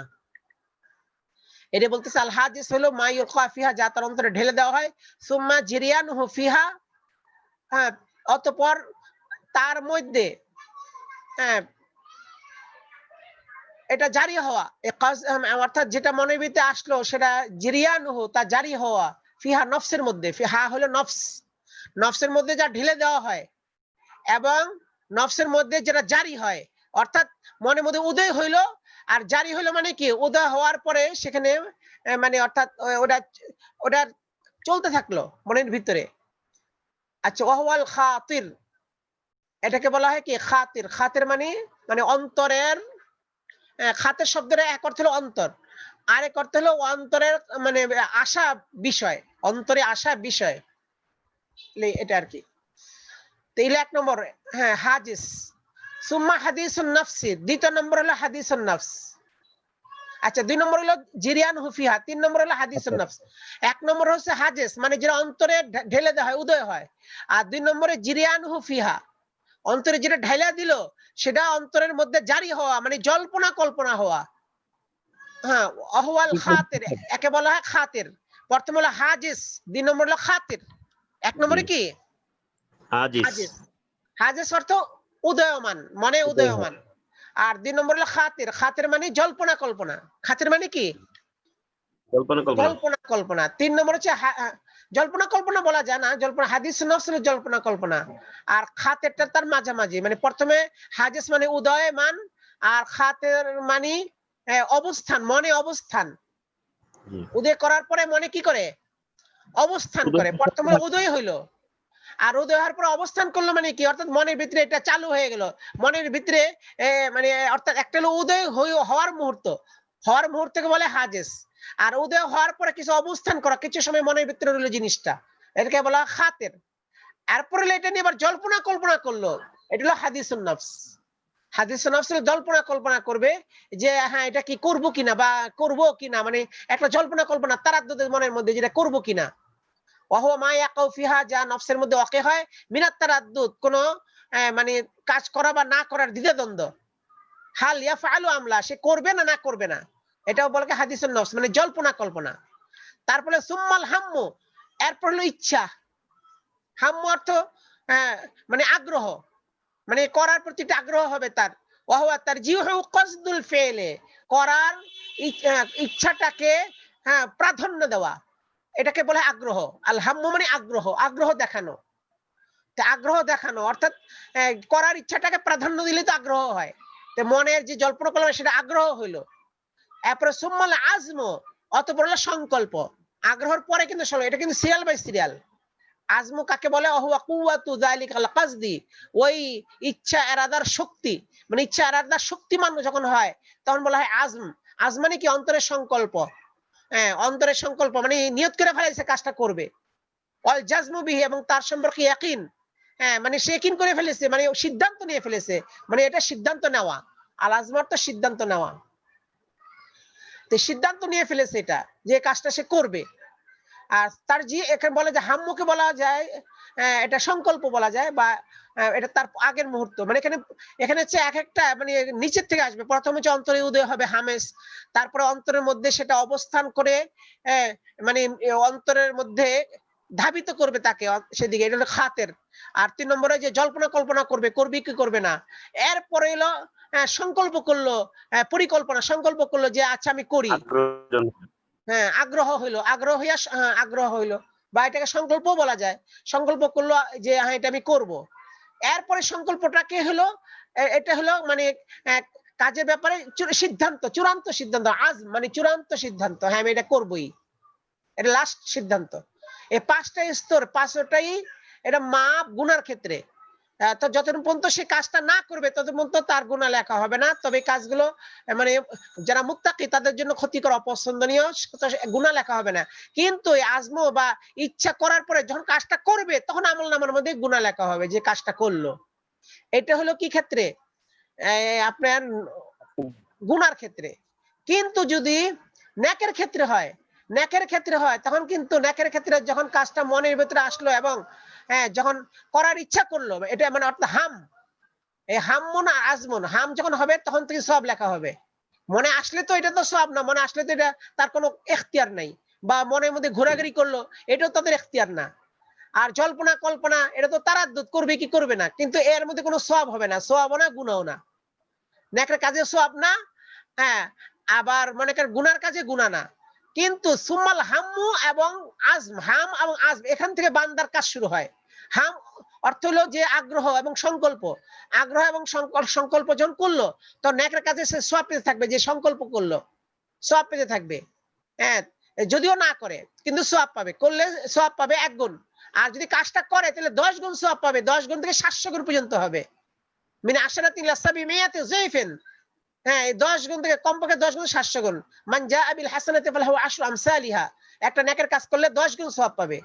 এবং আল্লাহ তাআলা আরো বাড়াইতে পারেন, বাড়ায় 700 গুণ বইতে পারে এবং আরো বাড়তে পারে। আল্লাহু ইউযাইফু লিমান ইয়াশা, আল্লাহ যাকে ইচ্ছা আরো বাড়াই দিতে পারেন। এইজন্য মাসুল্লাযিনা ইউনফিকুনা আমওয়ালাহুম ফি সাবিলিল্লাহি কামাসালি হাব্বা, ওরকম যে একটা দানার মতো শস্যের দানা ক্ষেতের মধ্যে বুনছে, এরপরে সেখান থেকে 60টা শিশু উঠছে, প্রত্যেক শিশু 100 করে দানা, তাই 700 দানা হয়ে গেছে। একটা দানা থেকে 700 দানা, এক নিয়তের আমল, একটা নেক কাজ করার দ্বারা 700 কাজের সওয়াব হয়ে যায়। তাহলে হাম্মুর থেকে হলো নেকের কাজের সওয়াব হবে। আর আজম, যখন আজম করবে সেটা সবটা আরো বেশি হবে, মানে অর্থাৎ সিদ্ধান্ত নিয়ে ফেলে আমি করবো, এটার সওয়াব আরো বেশি হবে। আর যদি কাজটা করে তাহলে 10 গুণ থেকে 700 গুণ সওয়াব হবে। কিন্তু গুনাহ হবে না। গুনার ক্ষেত্রে হাম করলে প্রথম 3টা তো তার মানে শক্তির বাইরে, এটার মধ্যে তো কিছুই হবে না। কিন্তু হাম মানে অর্থাৎ আগ্রহ এবং সংকল্প, এটাকে আমরা সংকল্প বলতে পারি, সংকল্প, এই সংকল্পের দ্বারা এটাও গুনাহ হবে না। আজ মানে কি সিদ্ধান্ত, এই সিদ্ধান্ত দ্বারাও গুনাহ হবে না। এটা এই উম্মতের জন্য বৈশিষ্ট্য। আগের উম্মতের প্রথম 3টা মাপ ছিল, আগের উম্মতের হাজেস, খাতের, হাদিসুন নফস, প্রথম 3টা আগের উম্মতের জন্য মাপ ছিল। কিন্তু আগের উম্মতের হাম আর আজম মাপ ছিল না। হাম করলে অর্থাৎ সংকল্প করলে বা সিদ্ধান্ত নিলে মনে মনে গুনার কাজের, করলো না কিন্তু সিদ্ধান্ত নিল, তবু তার আমলনামে গুনাহ লেখা হইতো। কিন্তু রুফি আন উম্মাতিল খাতা ওয়ান নিসিয়ান, এই হাদিসের মাধ্যমে এই উম্মত থেকে এটাকে অর্থাৎ খাতা, যেটা তার ভুল সিদ্ধান্ত বা ভুল সংকল্প, অন্যায়, এটাকে উঠিয়ে নেওয়া হয়েছে। এই জন্য কাজে এই কাজে সংকল্পের দ্বারা বা আজমের দ্বারাও তার গুনাহ হবে না, এই উম্মতের এটা বৈশিষ্ট্য। তবে কাজটা করলে তার একটা গুনাহ হবে, যদি গুনার কাজ করে একটা গুনাহ হবে, নেকের কাজ করলে 10 গুণ বা 700 গুণ সওয়াব, আর গুনাহ কাজ করলে একটা গুনাহ হবে। কিন্তু এই গুনাহটাও যদি সে তওবা না করে বা না হয়, এই গুনাহটা বাড়বে, বাড়তে বাড়তে জং পড়ে যাবে, তখন অনেক বেড়ে যাবে। এমন হয় অনেক সময় যে সগীরা গুনাহ কবিরা হয়ে যায়, ইসরার করার দ্বারা। বারবার সগীরা গুনাহ করলে সেটা কবিরা হয়ে যায়। সগীরা গুনাহ যে একবার করে সেটা মাপ, কিন্তু বারবার করলে তো আর সগীরা থাকে না, সেটা হয়ে যায় কাবীরা।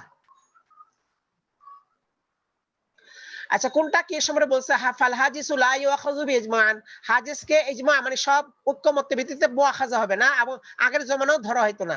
লিআনহু লাইসা মিন ফিইলিহি, কারণ সেটা তার নিজের কাজের অন্তর্ভুক্ত নয়, সে নিজে তো করতেছে না, এটা তার মনে উদয় হয়েছে, তার নিজের ইখতিয়ার নাই। ওয়া ইন্নামা হুয়া শাইউন ওয়ারাদা আলাইহি, এটা এমন একটা বিষয় যা তার উপরে আসছে, লা কুদরাতা লাহু ফিহি, এর মধ্যে তার কোনো ক্ষমতা নাই, ওয়ালা সুনাতুন, কাজও নাই, এইজন্য কোনো সওয়াব পাবে না, মানে এটা মুআখাযা হবে না। ওয়াল খাতির, আর খাতির যেটা মনে উদয় হওয়ার পরে মনের মধ্যে চলাচল করেছে, চলাচল করেছে, যেটা উদয় হওয়ার পর চলাচল করেছে, আল্লাযী বাদাহু কানা কাদিরান আলা দাফইহি, সেটার দফার উপরে সে ক্ষমতাবান, অর্থাৎ ইচ্ছা করলে যেটা চলাচল না করতে পারতো, মনে উদয় হয়েছে সঙ্গে সঙ্গে সে ফিরাইতে পারতো, এটার ক্ষমতা থাকে। বিসরফিল হাজিস, মনে উদয়কে ফিরার দ্বারা, মানে মনটাকে অন্যদিকে ফেরার দ্বারা। আউয়ালে বুরুদিহি, প্রথম ওয়ারিদ হওয়ার সময়, মানে অর্থাৎ হাদিস যখন প্রথম ওয়ারিদ হয়েছে, মনে যখন উদয় হয়েছে, তখনই মনটাকে অন্য তার থেকে ফিরে নেওয়ার উপরে সে কাদের, ইচ্ছা করলে ফিরাইতে পারতো। লাকিন্নাহু হুয়া ওয়া মা বা'দাহু, তবে এইটা এবং এরপরে যেটা আছে মিন হাদিসুন নফস, অর্থাৎ হাদিসুন নফস, এটা মারফুআনে, এই উম্মত থেকে ক্ষমা করা হয়েছে বিল হাদিসুস সহিহ, হাদিসুস সহিহ দ্বারা। এইজন্য এটা মাপ, এটা দ্বারাই হবে না। ওয়া ইযা ইরতাফা হাদিসুন নফস, হাদিসুন নফস যখন আরো বাইরে যায়, ইরতাফা মা ক্বাবলাহু বিল আউলা, তার আগের গুলো আরো বাতরিক আউলা বাইরে যায়। মানে হাদিসুন নফস যখন মাফ হয়ে গেল, ইরতাফা মানে কি রফা হয়ে গেল, মাফ হয়ে গেল, হাদিসুন নফসের যার আগে আছে ওগুলো তো বাতরিক আউলা মাফ হবে। এইজন্য খাতিরও মাফ, হাদিসও মাফ, হাদিসুন নফস তিনটা মাফ। ফাহাদিস সালাসাত লাউ কানাত ফিল হাসানাত লাম ইউক্তাব লাহু বিহা আজরুন, এই কাজে এই তিনটার মধ্যে যদি নেক কাজের মধ্যে হয়, নেকি লেখা হবে না কোনো লিআদামিল কাসকাস না থাকার কারণে, কিন্তু হাম থেকে নেকি লেখা হবে, হাম এবং আজম এখান থেকে নেকি শুরু হবে। ওয়া আমাল হাম্মু ফাকাদ বুয়্যানা ফিল হাদিসিস সহিহ, হাদিসের মধ্যে উল্লেখ করা হয়েছে ইন্নাল হাম্মা বিল হাসানাতি ইউক্তাবু হাসানাতান, নেক কাজের এরাদা মানে নেক কাজের সংকল্প করার দ্বারা নেকি লেখা হতে থাকে। ওয়াল হাম্মু বিসাইয়াতি, আর অন্যায় কাজের গুনাহ কাজের সংকল্প করার দ্বারা লা ইউক্তাবু সাইয়াতুন, গুনাহ লেখা হয় না। এটা এই জমানার এই উম্মতের জন্য বৈশিষ্ট্য, কিন্তু পূর্ব জমানায় গুনাহ লেখা হইতো আগের উম্মতে। ওয়ায়ুনতাজারু, এবং ইন্তজার করা হবে, অর্থাৎ গুনাহ লেখা হবে না, অপেক্ষা করা হবে যে দেখি বান্দা কি করে। ফাইন তারাকাহা লিল্লাহি তাআলা, যদি আল্লাহ তাআলার জন্য সেটা ছাইরা দেয় গুনার কাজ, কুতিবাত হাসানাতুন, তাহলে নেকি লেখা হবে। অর্থাৎ অন্যায় কাজের অন্যায় লেখা হলো না, কিন্তু অন্যায় ছাড়ার কারণে নেকি লেখা হবে। ওয়াইন ফাআলাহা, যদি করে কাজটা, কুতিবাত সাইয়াতুন ওয়াহিদাতুন, একটা গুনাহ লেখা হবে।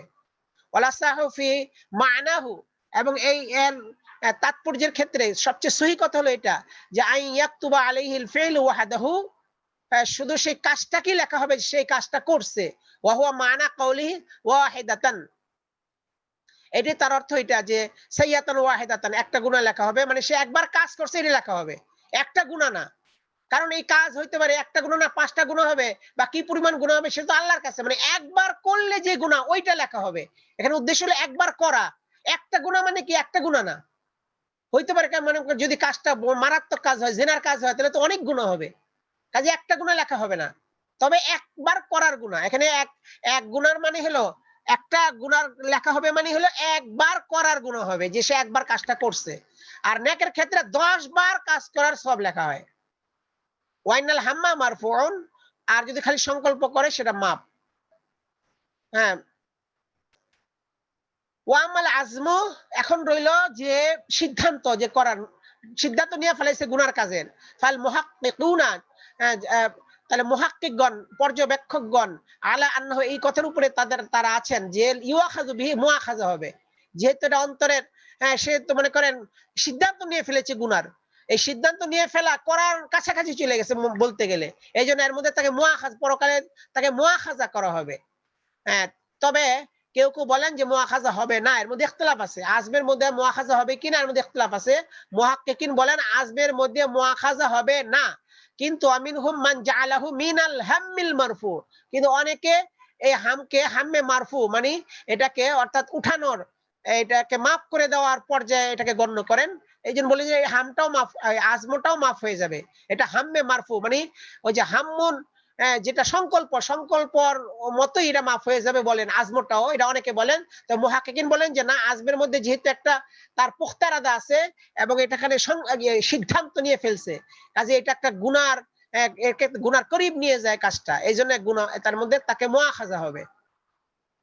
ওয়াবিল বাজাজিয়াতি মিন কিতাবিল কারাহা, বাজাজিয়ার মধ্যে কিতাবুল কারাহাতের মধ্যে উল্লেখ আছে যে হাম্মুন বিল মাসিয়াতি লা ইয়াসামু ইল্লাম,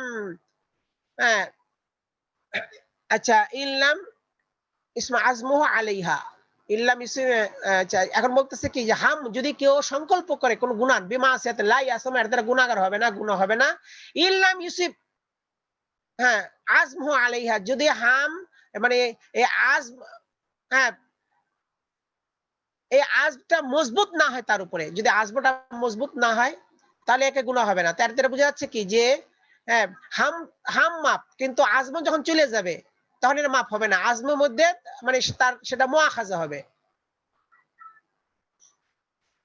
আর ওয়াইন আজিমা, আর সে আজম করে মানে সিদ্ধান্ত নিয়ে ফেলে, আসিমা ইসমাল আজমি, তাহলে সে গুনাহগার হবে, সিদ্ধান্ত নেওয়ার গুনাহ, কাজ করার গুনাহ হবে না, সিদ্ধান্ত নেওয়ার গুনাহ হবে। লা ইসমুল আমাল বিল জাওয়ারিহ, অঙ্গ প্রত্যঙ্গের দ্বারা কাজ করার গুনাহ হবে না, মানে অঙ্গ প্রত্যঙ্গের দ্বারা সে গুনাহটা করছে এই গুনাহ হবে না, বরঞ্চ গুনার কাজের সিদ্ধান্ত নিছে এই গুনাহ হবে তার। এই গুনার কাজের সিদ্ধান্ত নিয়েটাও গুনাহ।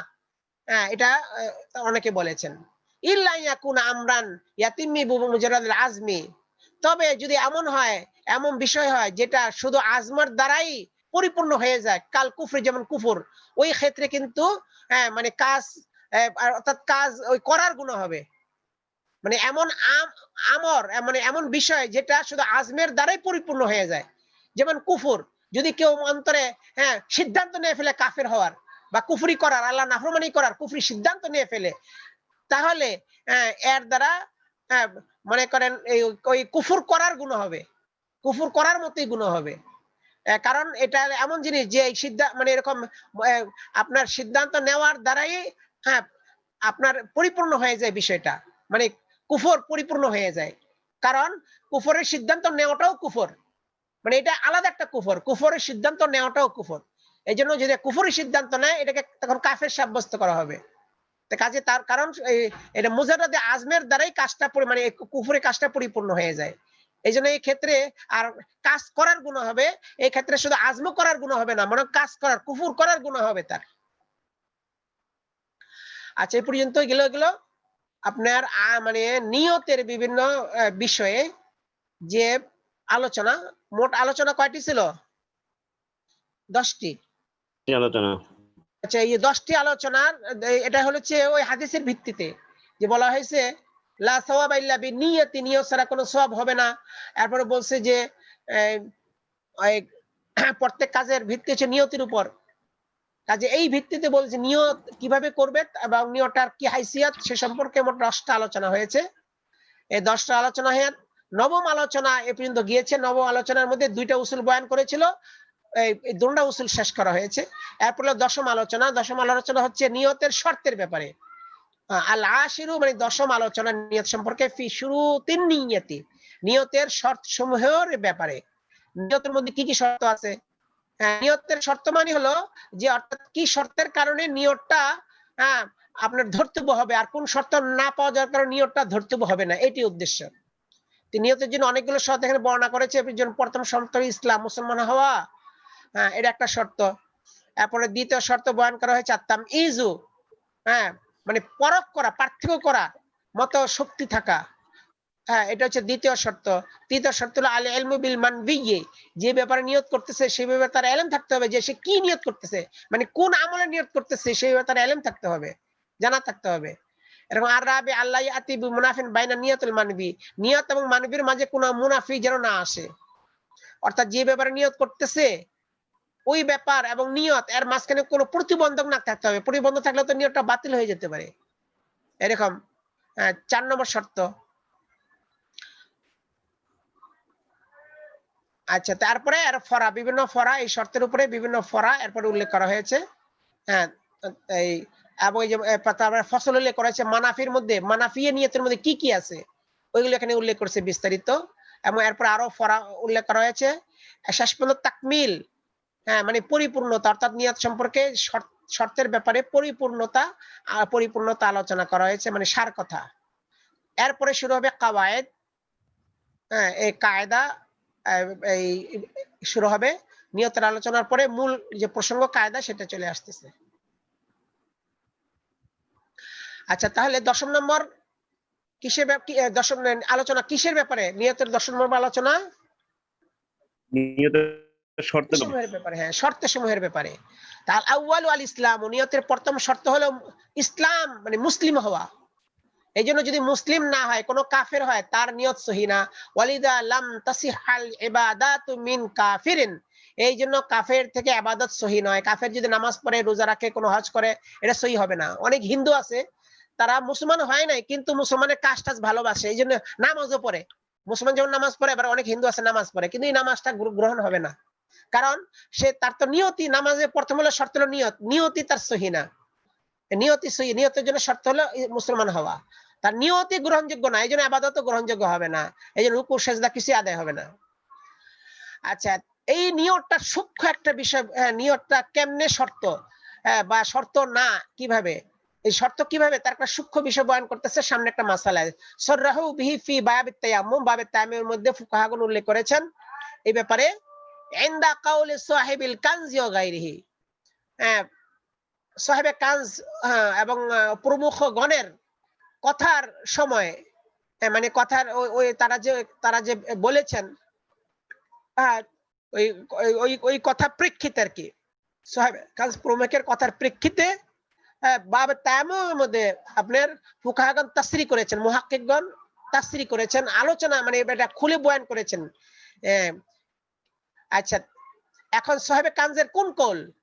এই কল ফালাগা তায়াম্মুমু কাফিরিন লা উযুহু, এই কথা, এই কল, এটা হচ্ছে কওলু সাহেবিল কানজ, এই কথাটা হচ্ছে কওলু সাহেবিল কানজ। এই ফালাগা তায়াম্মুমু কাফির লা উযুহু, এটা হচ্ছে মাকুলা কওলেন। সাহেবে কানজ কি বলেছেন? সাহেবে কানজ ও গায়রা প্রমুখ বলেছেন সুতরাং মানে কি, যেহেতু নিয়তের মধ্যে মুসলিম হওয়ার শর্ত, এই জন্য ফায়ের নতিজা, এই জন্য লাগা, মানে বেকার হয়ে যাবে তায়াম্মুম কাফেরেন, কাফেরের তায়াম্মুম। একজন কাফের তায়াম্মুম করছে, নিয়ত করছে যে আমি এখন মাটির দ্বারা তায়াম্মুম করতেছি, আশেপাশে মনে করেন পানি নাই, পানি কোনো বন্দোবস্ত নাই, অথবা পানি আছে ব্যবহার করতে পারতেছে না, এরকম কোনো সুরত হয়েছে, এই জন্য কাফের তায়াম্মুম করলো, কয় তায়াম্মুমটা লাগা বাতিল হয়ে যাবে যদিও নিয়ত করছে। কেন? কয় তার নিয়ত তো সহি না, তার নিয়ত ধর্তব্য হবে না, নিয়তের জন্য শর্ত হলো মুসলিম হওয়ার সাথে মুসলিম না, এই জন্য তায়াম্মুম সহি হবে না। তবে লা উযু উহু, কাফেরের উযু বাতিল হবে না। যদি কোনো কাফের উযু করে নিয়তের সাথে, যে এখন উযু করলাম, তা নিয়ত বাতিল হবে কিন্তু উযু বাতিল হবে না। কেন? উযুর মধ্যে তো নিয়ত শর্ত না, তায়াম্মুমের মধ্যে নিয়ত শর্ত, মানে তায়াম্মুম, নিয়ত ছাড়া তায়াম্মুম আদায় হয় না। এই জন্য নিয়ত যদি না সহি না হয় তায়াম্মুমও সহি হবে না। কিন্তু ওযুর জন্য নিয়ত শর্ত না, মানে ওযু ছাড়াই নিয়ত হয়ে যায়।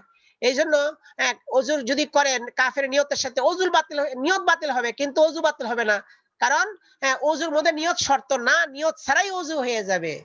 তাহলে কাফের পবিত্র হয়ে যাবে ওযু কইরা, কিন্তু তায়াম্মুম করা পবিত্র হবে না। এর কত পার্থক্য, সূক্ষ্ম পার্থক্য। এই জন্য তায়াম্মুমের মধ্যে ফরজ হলো নিয়ত করা, কিন্তু ওযুর মধ্যে নিয়ত করা কিনা ফরজ না। তার মানে কোন কাফের যদি ইসলাম গ্রহণ করতে চায় এবং হ্যাঁ, এখন পানি না থাকে, তাহলে তার তায়াম্মুম দ্বারা সে পবিত্র হতে পারবে না, সে ইচ্ছা করে। পারবে না, তার তো পানি লাগবে। এজন্য যখন পানি ব্যবস্থা হবে তখন ওযু করবে বা গোসল করবে, তারপরে তার ইসলাম গ্রহণের জন্য তো এটা শর্ত না। ইসলাম গ্রহণ তো মনে করেন ওই অর্থাৎ ইসলাম গ্রহণ তো শুধু মুখে বলা, কিন্তু কথা হলো যে ইসলাম গ্রহণ করার জন্য সে যদি কোরআন শরীফ ধরতে চায়, কোরআন শরীফ, তখন কোরআন শরীফ ধরতে চাইলে, যেমন হযরত ওমর রাদিয়াল্লাহু আনহু, তিনি কোরআন শরীফের পৃষ্ঠা ধরতে চাইছিলেন, কিন্তু ওমর রাদিয়াল্লাহু আনহুর বোন, তার বোন জামাই তাকে কোরআন শরীফ পৃষ্ঠা দেন নাই, বলছেন আগে ওযু করে আসেন, তাই না? জি। হ্যাঁ, আগে বলছে আগে গোসল করে আসেন, কারণ আপনি অপবিত্র। তো গোসল করে আসলো, এখন ওনার জন্য কোরআন শরীফ ধরাটা কি হয়ে যাবে? সহি হয়ে যাবে, কারণ গোসলের জন্য ওযুর জন্য নিয়ত জরুরি না। কাজে তার গোসল আদায় হয়ে গেছে, পবিত্র হয়ে গেছেন, এখন কোরআন শরীফ ধরতে পারবেন। যদিও কেউ কেউ ইখতিলাফ আছে এর মধ্যে, কেউ বলছে না ধরতে পারবেন না, শাইখান বলছে ধরতে পারবেন না, এবং মুহাম্মদের নিকটে ধরতে পারবে, এটা আর কি। কিন্তু তায়াম্মুম করলে এটা ধরতে পারবেই না, সবাই ইত্তেফাক, বিল ইত্তেফাক এটা। এখন কয় পার্থক্য কেন তায়াম্মুম আর ওযুর মধ্যে? কয় লিয়ানা নিয়াতা মিন শুরুতে তায়াম্মুম, নিয়ত করা তায়াম্মুমের শর্ত সমূহের মধ্যে একটা। তায়াম্মুমের জন্য এক শর্ত হলো নিয়ত করা, দুনাল ওযু, কিন্তু ওযুর মধ্যে নিয়ত শর্ত না। এইজন্য কাফের ওযু সহি হবে কিন্তু তায়াম্মুম সহি হবে না। ফায়াসিহু ওযুহু ওয়া গুসলুহু, তার ওযু এবং গোসল সহি হবে, গোসলের মধ্যে নিয়ত শর্ত না, জন্য গোসলও সহি হবে, কিন্তু তায়াম্মুম সহি হবে না। ফাইদা আসলামা বাদাহুমা, যদি এরপর, মানে কি ওযু এবং গোসলের পর, বাদাহুমা মানে বাদাল উযুই আল গুসলি, ওযু গোসলের পর যদি কোনো কাফের মুসলমান হয়, সাল্লা বিহিমা, ওই ওযু দ্বারাই সে তার নামাজ পড়তে পারবে। যে ওযু করছিল কাফের অবস্থায়, বা যে মানে গোসল করছিল, ওই ওযু দ্বারা বা ওই গোসলের দ্বারা তার নামাজ পড়তে পারবে মুসলমান হওয়ার পর, নতুন করে ওযু গোসল করা লাগবে না। এটা হচ্ছে ইমাম মুহাম্মদের কথা। কিন্তু শাইখান বলেন যে না, তার ওযু করা লাগবে আবার, কারণ এই ওযু গ্রহণীয় হবে না এই কাফের অবস্থায়, তার, কারণ ওযু আবার গোসল এটা হচ্ছে যদিও নিয়ত শর্ত না, কিন্তু এটা নামাজের জন্য একটা বিশেষ আমল, আর কাফের সে আমলের উপযুক্ত না। এই জন্য বলছে যে গোসল উজু গোসল করতে হবে আবার। লাকিন ক্বালু, কিন্তু ফুকাহাগণ বলেছেন, লাউইন কাতা দামুল কিতাবিয়াতি, যদি কোন মুসলমানের আন্ডারে স্ত্রী থাকে আহলি কিতাব, কিতাবিয়া মানে আহলি কিতাব, খ্রিস্টান বা ইহুদি, কিন্তু বর্তমানে ইহুদি খ্রিস্টান না, বর্তমানে ইহুদি খ্রিস্টান ওরা তো মুশরিক, ওরা ঈসা আলাইহিস সালামকে আল্লাহর সাথে শরীক করে, আল্লাহর পুত্র মনে করে। কিন্তু যারা খাঁটি ইহুদি বা খাঁটি খ্রিস্টান, মানে যারা যাদের কাছে তাওহীদবাদী, যারা যারা আল্লাহকে আল্লাহ বিশ্বাস করে এবং ঈসা আলাইহিস সালামকে আল্লাহর পুত্র মনে করে না, নবী মনে করে, এবং তাদের শিরিক করে না, এরকম যারা খাঁটি ইহুদি বা খাঁটি খ্রিস্টান, তাদের সাথে মুসলমান পুরুষের বিবাহ হইতে পারে মেয়েদের জন্য। কিন্তু মুসলমান মানে কিন্তু পুরুষ ইহুদি খ্রিস্টান কোন মুসলিম মহিলাকে বিবাহ করতে পারবে না। কিন্তু মুসলিম পুরুষ ওই ধরনের খাঁটি ইহুদি বা খ্রিস্টানকে মহিলাকে বিবাহ করতে পারবে, কারণ মহিলা তো তার বুঝে একটু যে ঈমান আনাইতে পারবে, কিন্তু যেহেতু তার আন্ডারে থাকবে। কিন্তু যদি কোন ইহুদি খ্রিস্টান পুরুষ কোন মহিলা মুসলিমকে বিবাহ করে, তাহলে তার আন্ডারে থেকে সে আর খ্রিস্টান হয়ে যাবে, এই জন্য এটা চলবে না। এখনই বলছে যে এখন কোন কিতাবকে আহলে কিতাবকে বিবাহ করেছে কোন মুসলিম, এখন নিয়ম হইল যে যদি মনে করেন কেউ কোন মহিলা স্ত্রী যদি মনে করেন হায়েজ ওয়ালি হয়, তাহলে দুই সুরতে গোসল ছাড়াই তার সাথে অতি জায়েজ হবে, হায়েজ থেকে পাক হওয়ার সাথে সাথে পরে। যদি হায়েজটা 10 দিন পুরা হইয়া পুরা হওয়ার পরে পাক হয়, মানে 10 দিন পুরা হয়ে গেছে, তাইলে মনে করেন তাইলে তখন সাথে সাথে অতি করা যাবে গোসল ছাড়াই, কারণ 10 দিন পূর্ণ হওয়ার দ্বারা মানে তাহারাতের হুকুম তার মধ্যে চলে আসছে, যেহেতু 10 দিনের উপরে এটা তোহর যায় না আর হায়েজ। আরেক সুরত পায়, সেটা হলো 10 দিনের কমে হয়েছে, কিন্তু একটা নামাজ রক্ত চলে গেছে, সে গোসলের মানে গোসল ছাড়া, তাহলে নামাজের একটা রক্ত চলে যাওয়ার দ্বারা ওই তাহারাতের মানে তাহারদের হুকুম তার মধ্যে চলে আসছে, তার উপর নামাজ ওয়াজিব হয়ে গেছে। এই জন্য ওই সময় দেখা গেল যে তার গোসল করা ছাড়াই অতি করা যাবে, এই দুই সুরতে। কিন্তু যদি কিতাবিয়া হয়, আহলে কিতাব মহিলা হয়, তার কিন্তু 10 দিন আগে যদি রক্ত বের হয় আর নামাজের রক্ত অতিবাহিত হলো না, অর্থাৎ রক্ত বন্ধ হওয়ার সাথে সাথে তার সাথে অতি করা যাবে, 10 দিন শেষ হওয়ার শর্ত না। এটা হলো এই ক্ষেত্রে বলছে, এটা ব্যতিক্রম, এই জন্য বলছে লাকিন না ইন ইযান কাতা আদামুল কিতাবিয়াতিক, আহলে কিতাব মহিলার খুন যদি বন্ধ হয় আকাল্লা মিন আশরাতিন, 10 দিনের কমের মধ্যে, 6 দিনে, 7 দিনে, 5 দিনে, হাল্লা ওয়াতি উহু, তার সাথে অতি করা হালাল হবে, বি মুজারাদিল কিতা, রক্ত বন্ধ হওয়ার সাথে সাথে। একটা নামাজ রক্ত অতিবাহিত হলো না, রক্ত বন্ধ হইলো, সাথে সাথে অতি করা যাবে কেন? আচ্ছা, ওয়ালা ইউতাওয়াক্কাফু আলাল গোসলি, গোসলের উপর এটাকে মওকুফ করা হবে না, মানে গোসলের জন্য অপেক্ষা করা হবে না যে গোসল করলে অতি করতে পারবে। তার নিয়ম তো হলো যে গোসল করলে 10 দিনের কমে যদি হয়, তাহলে গোসল করলে অতি করতে পারবে, গোসল ছাড়া অতি করতে পারবে না। এটা তবে দুই অবস্থা, 10 দিন অতিক্রম হইতে হবে বা এক ওয়াক্ত নামাজ চলে যেতে হবে, কিন্তু কোনটাই কিতাবের ক্ষেত্রে এটা হবে না। কেন? লিআন্নাহা লাইসাত মিন আহলিহি, কেননা সে আহলে গোসল নেই, হ্যাঁ সে আহলে গোসল থেকে না, মানে গোসল করার মতো উপযুক্ততা তার নাই, মানে গোসলটা একটা মানে অর্থাৎ গোসলটা শরীয়তের হুকুম হিসেবে করার, এখানে গোসল দ্বারা মুরাদ হলো শরীয়তের হুকুম, শরীয়তের হুকুম হিসেবে গোসল করার আহাল সে না। এই জন্য এই জন্য কাজে গোসলের জন্য তার অপেক্ষা হবে না, যেহেতু সে তার মুকাল্লাফ না, শরীয়ত কর্তৃক মামুর না, এই জন্য তার সাথে অতি করা যাবে গোসল ছাড়াই। ওয়াইন সাহহা মিনহা, যদিও তার গোসল করা সহি হবে, অর্থাৎ গোসল করলে গোসলটা সহি হবে এবং পাক হবে সে, কিন্তু না করলে অতি করা যাবে। আর গোসলটা পাক হয়ে আর কিন্তু গোসল করলে গোসলটা সহি হবে, কেন? কয় যেহেতু গোসলের মধ্যে নিয়ত শর্ত না, তো গোসল নিয়ত শর্ত না, যেন গোসল করলে গোসল সহি হবে, কিন্তু কিন্তু গোসলের হুকুম তার প্রতি নাই, এই জন্য অতি করা, রক্ত বন্ধের সাথে সাথে অতি করা যাবে।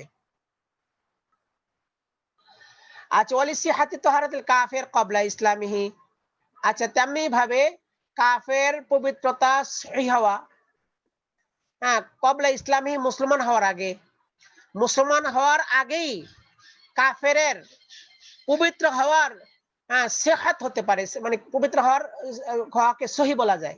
এই কারণে মানে অর্থাৎ এখানে দুইটা কারণ বয়ান করেছে এখানে, লিসিহাতে তাহারাতুল কাফির, কাফেরের পবিত্র হওয়া সহি হওয়ার কারণে, ক্বাবলা ইসলামি, ইসলামের আগে, তো মুসলমান হওয়ার আগে কাফের পবিত্র হওয়া সহি কেমনে? ওই যে আগে বয়ান করলো যে আপনার মানে কাফের ওযু করছে বা গোসল করছে সে পবিত্র হয়ে যায়, তো ইসলাম গ্রহণ করার আগেও পবিত্র হতে পারে, এই সুন্নত তার জন্য আছে।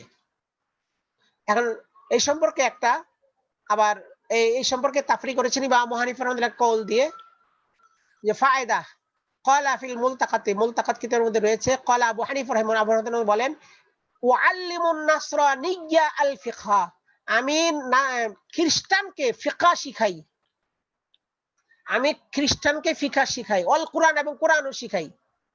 তো খ্রিস্টানকে ফিকহও শিখাই, কোরআনও শিখাই। তো কোরআন শিখান কেমনে? কোরআন শরীফ কি ধরে হাতে? কয় হাতে ধরে না। তাহলে শিখান কিভাবে? কয় হাতে ধরা ছাড়া এমনি শিখাই। কেন শিখান? লাআল্লাহু ইয়াহতাদি, হতে পারে সে হেদায়েত গ্রহণ করবে।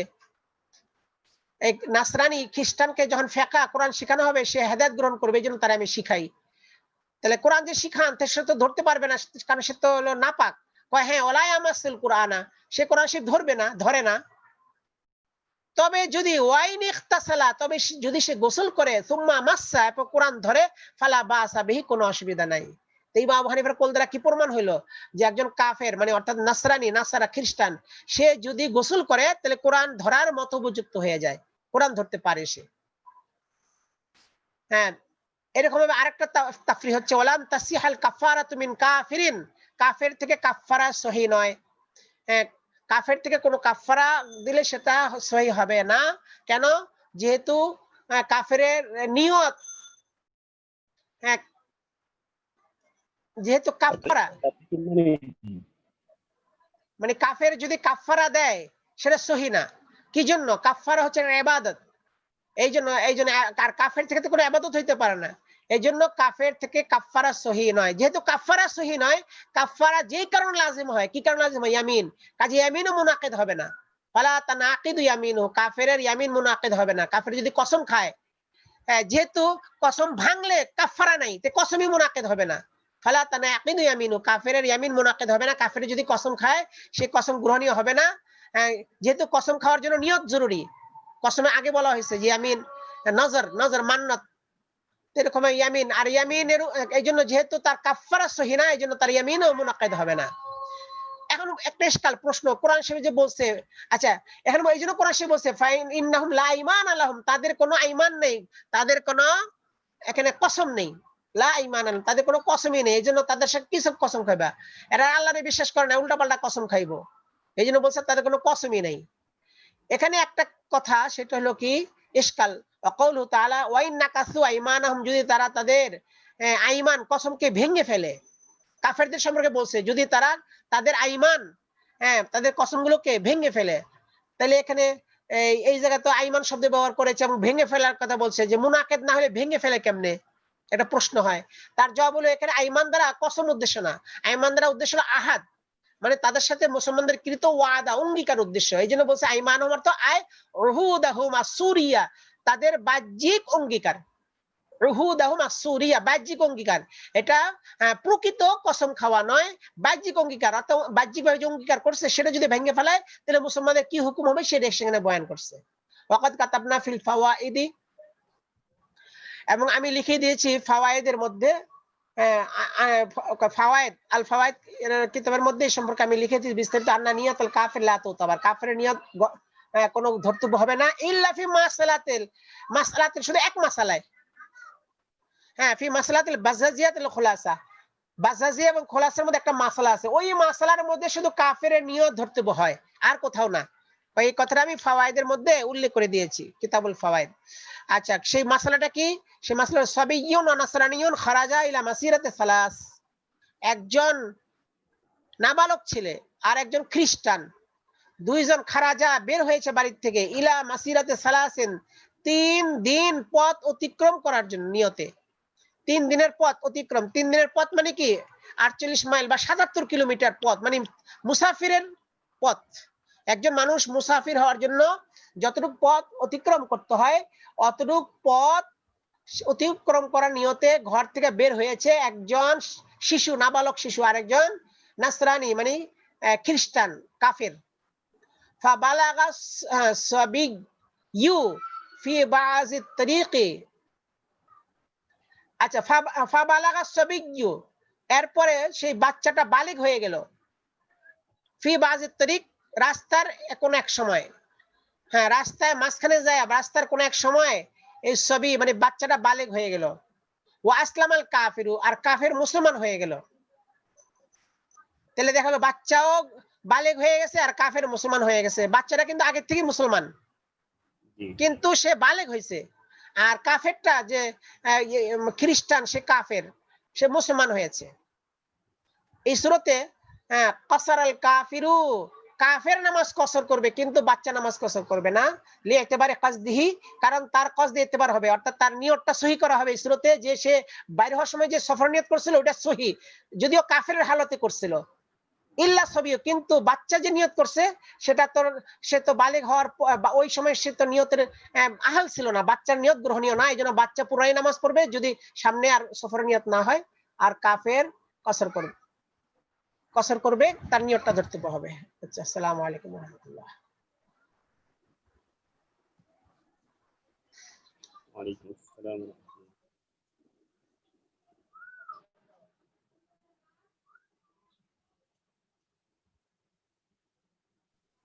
আসসালামু আলাইকুম ওয়া রাহমাতুল্লাহি ওয়া বারাকাতুহু। ওয়ালাইকুম আসসালাম ওয়া রাহমাতুল্লাহি ওয়া বারাকাতুহু। কেমন আছেন? মাশাআল্লাহ, জি আলহামদুলিল্লাহ ভালো আছি। ভালো আছেন সবাই? জি আলহামদুলিল্লাহ। জি, আহসানুল্লাহ ভাই কেমন আছেন? আলী আকবর ভাই ভালো আছেন না? ক্লাসে নাই মনে হয়। মাওলানা মিজানুর, জি আছি ওস্তাদ জি, ভালো আছি। জি ভালো আছেন? জি জি, আপনি ভালো আছেন ওস্তাদ জি? আছি আলহামদুলিল্লাহ। আচ্ছা, আজকে ছাত্রের সংখ্যা অনেক কম দেখা যাচ্ছে। আলহামদুলিল্লাহ ভালো আছি ওস্তাদ, আপনি ভালো আছেন? আহসানুল্লাহ জি, বলছিলাম। আচ্ছা আচ্ছা, মাশাআল্লাহ, জি ভালো আছি আলহামদুলিল্লাহ। হ্যাঁ, সবাই খুব ব্যস্ততায় থাকেন, এরপরও ক্লাসে সময় দেন, শুকরিয়া। আচ্ছা,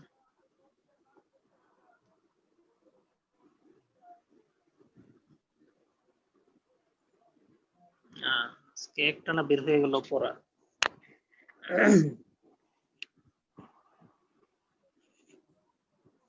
তো গতকালকে আমরা কোন জায়গায় শেষ করছিলাম আবু জাফর ভাই? গতকালকে আমরা ওই যে ইমাম মুহাম্মদ রহমতুল্লাহ যে সিয়ারুল কাবির কিতাবের লেখার যে কারণ, এই কারণ শেষ হয়েছে। এরপর ইমাম মুহাম্মদ বলছেন যে এটাকে 10টি দফতরে বা 10টি রেজিস্ট্রে লিখে এটা গাড়ির চাকায় করে খলিফার দরবারে পৌঁছানোর জন্য, এবং উনি এটা আশ্চর্য হয়েছেন। এই পর্যন্ত মোটামুটি হয়েছিল। হ্যাঁ, তাহলে আমরা আল জামিউস সগীর এর লেখার কারণ জানতে পেরেছি, এবং সগীর এবং কাবীরের পার্থক্য আমরা জেনেছি, এবং আসিয়ারুল কাবীরের জি, লেখার কারণটাও আমরা কি সবাবে তারিফ জি জেনেছি। জেনেছি। জি, আর এখন আমরা জানবো একটা বিষয়, সেটা হলো যে শেরের ভিতরে একটা কায়দা, সেটা মুসান্নিফ রাহিমাহুল্লাহ উনি একটা কায়দার দিকে ইঙ্গিত করেছেন, ইশারা করেছেন, সেটা ওইখানে বলেছিলাম, সেটা এখানে বলতেছেন। সেটা দিয়ে এখানে কিছু অংশ এখানে সরা করতেছেন। তো সেটা হলো যে আপনার, অর্থাৎ ইমাম মুহাম্মদ রাহিমাহুল্লাহর যে আসিয়ারুল সাগীর এবং আসিয়ারুস সাগীর, এই দুইটা কিতাব আছে। এই দুই কিতাবের মাঝে যদি কোনো ইখতিলাফ হয়, তাহলে কোন কিতাবের মাসালাকে তারজিহ করার দিবেন, কোনটাকে আপনি প্রাধান্য দিবেন, ঠিক আছে? জি, এটা আপনার এটাও হতে পারে ইমাম মুহাম্মদ রাহিমাহুল্লাহর 6 কিতাবের, ঠিক আছে, যে কোনো কিতাবের মাসালা যদি আপনার ইখতিলাফ হয়, তাহলে কোন কিতাবের মাসালাটাকে আপনি প্রাধান্য দিবেন সেদিকে এখানে ইঙ্গিত বহন করতেছে, ঠিক আছে? এবারতে আমরা যে এবারটা এখন পড়ব। জি বলেন আবু জাফর ভাই। বিসমিল্লাহির রহমানির রহিম। ইযা কিছু বলতে কানাতিল চেয়েছিলেন, ওয়াকিআতু মুখতালিফান। কিছু বলতে চেয়েছিলেন আগে? জি না, আচ্ছা ঠিক আছে, জি পড়েন। إذا كانت الواقعة مختلفا فيها فما المختار للمجتهد؟ জি, এটা মনে হয় ওয়াফি শিরোনাম শারহিল আপনার আশবাহ, কিতাবের না? জি আমার এখানে শিরোনাম। শিরোনাম, জি আচ্ছা, আপনার শিরোনামটা আমরা এখানে এবারতে পড়বো। হ্যাঁ, তাহলে ও, জি, ওয়াফি শারহিল তাহলে আশবাহ এখানে বিরি। যে শিরোনামটা আছে এটা পড়েন, কি যেটা স্ক্রিন আছে এটাও পড়েন। স্ক্রিনটা পুরো আসতেছে না, এক সাইড হয়ে গেছে, অর্ধেক আসতেছে। জি, ওয়াজহু তারজিহুর রাজিহ ইনদাল ইখতিলাফ। এবার পাইছি। জি, হ্যাঁ, ওয়াজহু তারজিহ রাজিহ ইনদাল ইখতিলাফ। জি, ইখতিলাফের সময় কোনটাকে তারজিহ দিব এবং কেন দিব? হ্যাঁ, তারজিহ দেওয়ার কারণ। ইখতিলাফ বলতে এখানে আপনি এটা ই করে নেন, আসিয়ারুস সাগীর, আসিয়ারুল কাবীর, এই দুইটা কিতাবের যেহেতু পরিচয় আমরা ইতিপূর্বে গেছে, জি, আসিয়ারুস সাগীর এবং আসিয়ারুল কাবীরের মাঝে যদি কোনো মাসালা ইখতিলাফ দেখা দেয় তাহলে কোন মাসালাটাকে প্রাধান্য দেওয়া হবে। জি, আল্লামা বিরি রাহিমাহুল্লাহর وفي শারহুল আজবাতে কি লেখা আছে? জি, قال علماؤنا إذا كانت الواقعة مختلفا فيها فالأفضل والمختار للمجتهد أن ينظر بالدلائل وينظر إلى الراجح عنده আচ্ছা, والمقلد জি, يأخذ এতটুকু بالتصنيف থাকুক, الأخير। এরপরে আমরা অল মুকাল্লিদ থেকে শুরু করি। তাহলে এখানে আমরা কি বুঝতে পারলাম? সবাই ক্লাসে আছেন তো? আচ্ছা, যে কজন আছেন এবং শুনতেছেন, তো এখানে আমরা কি জানলাম? দলিলের দিকে দেখতে হবে, যদি ইখতিলাফ হ্যাঁ, হয় কে দেখবে কাবিরা। দলিলের দিকে? দলিলের দিকে নজর দিবে কারা? মুস্তাহিদ যারা। মুজতাহিদ। জি, ফাল আফজল ওয়াল মুখতার লিল মুজতাহিদ। মুস্তাহিদ বলতে আপনার তাবাকাতুল ফুকাহা সম্পর্কে আমরা আগে পড়েছি এবং জেনেছি। তাবাকাতুল জি, ফুকাহার তৃতীয় তবকা থেকে পঞ্চম তবকা যারা আছেন, এখানে উদ্দেশ্য তারা। বুঝতে পারছেন? জি। তৃতীয় তবকায় কারা ছিলেন? তৃতীয় তবকা মুজতাহিদ ফিল মাসাইল। হ্যাঁ, তাহলে তৃতীয় তবকা থেকে পঞ্চম তবকার মুস্তাহিদ মুস্তাহিদ ইমামগণ, যাদেরকে আল্লামা ইবনে কামাল পাশা রাহিমাহুল্লাহ উনি নির্বাচন করেছেন। জি, এই ধরনের মুস্তাহিদ যাদের আওসাফ সেখানে তিনি বর্ণনা করেছেন, জি, ওই ধরনের আওসাফ ওয়ালা মুস্তাহিদগণ এই আপনার মানে অর্থাৎ যদি এই ধরনের কোনো সমস্যার সম্মুখীন হয়, অর্থাৎ দুটি মাসালার মাঝে যদি ভিন্নতা দেখা দেয়, তাহলে ওনারা কোনটাকে প্রাধান্য দিবে? হ্যাঁ, তাহলে ওনারা দলিলের দিকে নজর দিবে। বুঝে আসছে? আচ্ছা, দলিলের দিকে ওনারা নজর দেওয়ার মাধ্যমে দলিলের দিকে নজর দিবেন। হ্যাঁ, দলিলের দিকে নজর দেওয়ার মাধ্যমে ওনারা রাজেহ কারার দিবে, কোন মাসালাটাকে তারজিহ দেওয়া যায়, হ্যাঁ, জি, কোন মাসালাটাকে প্রাধান্য দেওয়া যায়, এটা কি ওনারা দলিলের দিকে নজর দেওয়ার মাধ্যমে সেটা নির্বাচন করবেন। বুঝতে পারছেন? জি। আচ্ছা, এরপরে والمقلد يأخذ بالتصنيف الأخير وهو السير إلا أن يختار যারা المصائب. আর যারা মুকাল্লিদ তাদের জন্য এটাই কর্তব্য যে তারা সর্বশেষ যে কিতাবটা লেখা হয়েছে সেটার অনুসরণ তারা করবে। অর্থাৎ জি, সর্বশেষ কিতাবের যে মাসালাটা আছে সেই মাসালাকে তারা প্রাধান্য দিয়ে সেই অনুযায়ী আমল করবে, সেই অনুযায়ী তারা ফতোয়া দিবে। আর সেটা হলো আসিয়ার। আসিয়ার বলতে আসিয়ারুল কাবির, যেহেতু আসিয়ারুল কাবির এটা কি সর্বশেষ লেখা লিখিত হয়েছে। হ্যাঁ, আচ্ছা, তবে জি পরের إلا أن يختار المشايخ المتأخرون خلافه. হ্যাঁ, তবে মাশায়েখ মুতাআখিরিন যারা, মুতাআখিরিন উলামা ইকরামদের মধ্যে যারা আছেন, মাশায়েখ মুতাআখিরিনদের পরিচয় আগে বলা হয়েছিল। তো জি, ওনারা পরে জি, যারা জি, তার বিপরীত যেই মাসালাটাকে ওনারা প্রাধান্য দিয়েছেন, ঠিক আছে, সেটার যদি এরকম হয় যে তার বিপরীত ওনারা কোনো মাসালা প্রাধান্য দিয়েছেন, ঠিক আছে, যেটা আসিয়ারুল কাবিরের উল্লেখ আছে, তার বিপরীত মত তারা প্রকাশ করেছেন, তাহলে কোনটার অনুসরণ করতে হবে? জি, জি, তাহলে কোনটার অনুসরণ করতে হবে? হ্যাঁ, প্রশ্ন করতেছিলাম মাশায়েখ মুতাআখিরিন যারা, তাদের তারা যে মাসালাটাকে প্রাধান্য দিয়েছে সেই মাসালার উপর তখন আমল করা মুকাল্লিদদের জন্য কি ওয়াজিব, ফায়াজিবুল আমালু বিহি। বুঝে আসতেছে? জি, জি, ওয়ালাউ কানা কাউলু জুফারি, ইমাম জুফার রাহিমাহুল্লাহ উনার কৌল হোক, ঠিক আছে, এরপরেও ঠিক আছে। আচ্ছা, তাহলে এতটুকু তো আমরা মোটামুটি সবাই বুঝে আসছে না, আশা করি। আছেন ইব্রাহিম ভাই, কি ক্লাসে আছেন? ইব্রাহিম ভাই ক্লাসে আছেন? আলী আকবর ভাই আছেন? মাওলানা মিজানুর রহমান ভাই ক্লাসে আছেন? জি আছে ওস্তাদ জি। আছে। মাওলানা মিজানুর রহমান ভাই বললেন যে মুস্তাহিদ দ্বারা এখানে কোন মুস্তাহিদ কারা উদ্দেশ্য এখানে?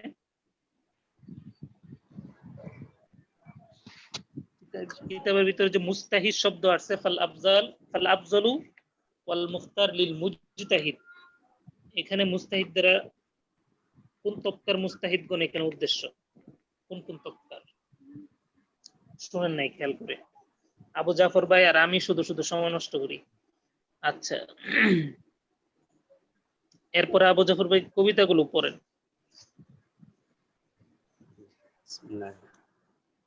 আল কাফি ইয়াজমাউ সিত্তা, আমার এখানে প্রমাণ দিছে। আচ্ছা, আল কাফি ইয়াজমাউ সিত্তা কিভাবে আছে নাকি ওয়া শিরোনাম ইয়াজমাউ এটা? কিতাব। জি, আচ্ছা, পড়েন। আমার এখানে একটা প্রমাণ দিছে যে ও, বুঝতে পারছি। ওয়া ইয়াজমাউ সুর দিয়ে সিত্তা কিতাবুল সুর দিয়ে কাফি বিল হাকিম একটু ওই যে কবিতাগুলো ওয়া সুর দিয়ে ইয়াজমাউ পড়তে গেলে, সুর দিয়ে যখন কবিতাগুলো পড়তে যাবেন তখন ওই যে একটু মানে টান দিয়ে পড়লে একটু সুন্দর লাগবে। ওয়াজমাউ সিত্তা কিতাবুল কাফি, এভাবে যদি আমি তো সুর দিতে পারি না, জি মানে এভাবে যদি পড়েন মনে হয় একটু সুন্দর লাগবে। জি পড়েন, এমনি আপনার সুর অনেক সুন্দর, মাশাআল্লাহ। ইনশাআল্লাহ চেষ্টা করব।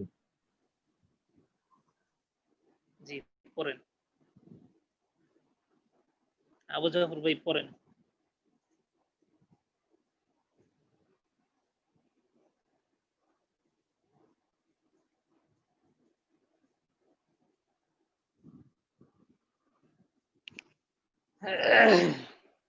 বিসমিল্লাহির আবু রহমানির রহিম।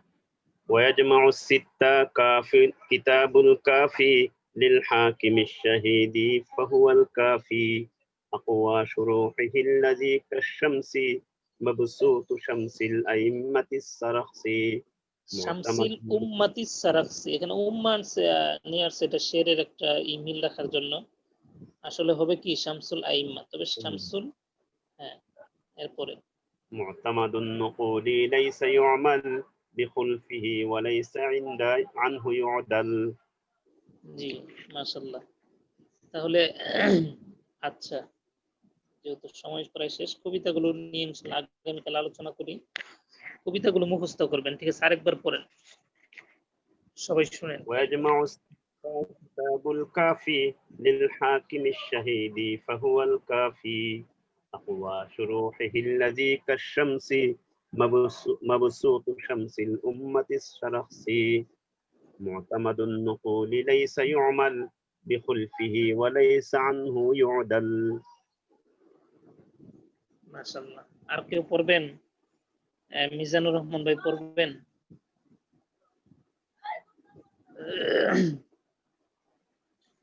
আচ্ছা ঠিক আছে আবু জাফর ভাই, তাহলে আজকে এখানে এই পর্যন্তই থাকুক। হ্যাঁ, ক্লাসেও কেউ সাড়া দিচ্ছে না, থাকবে? থাকো।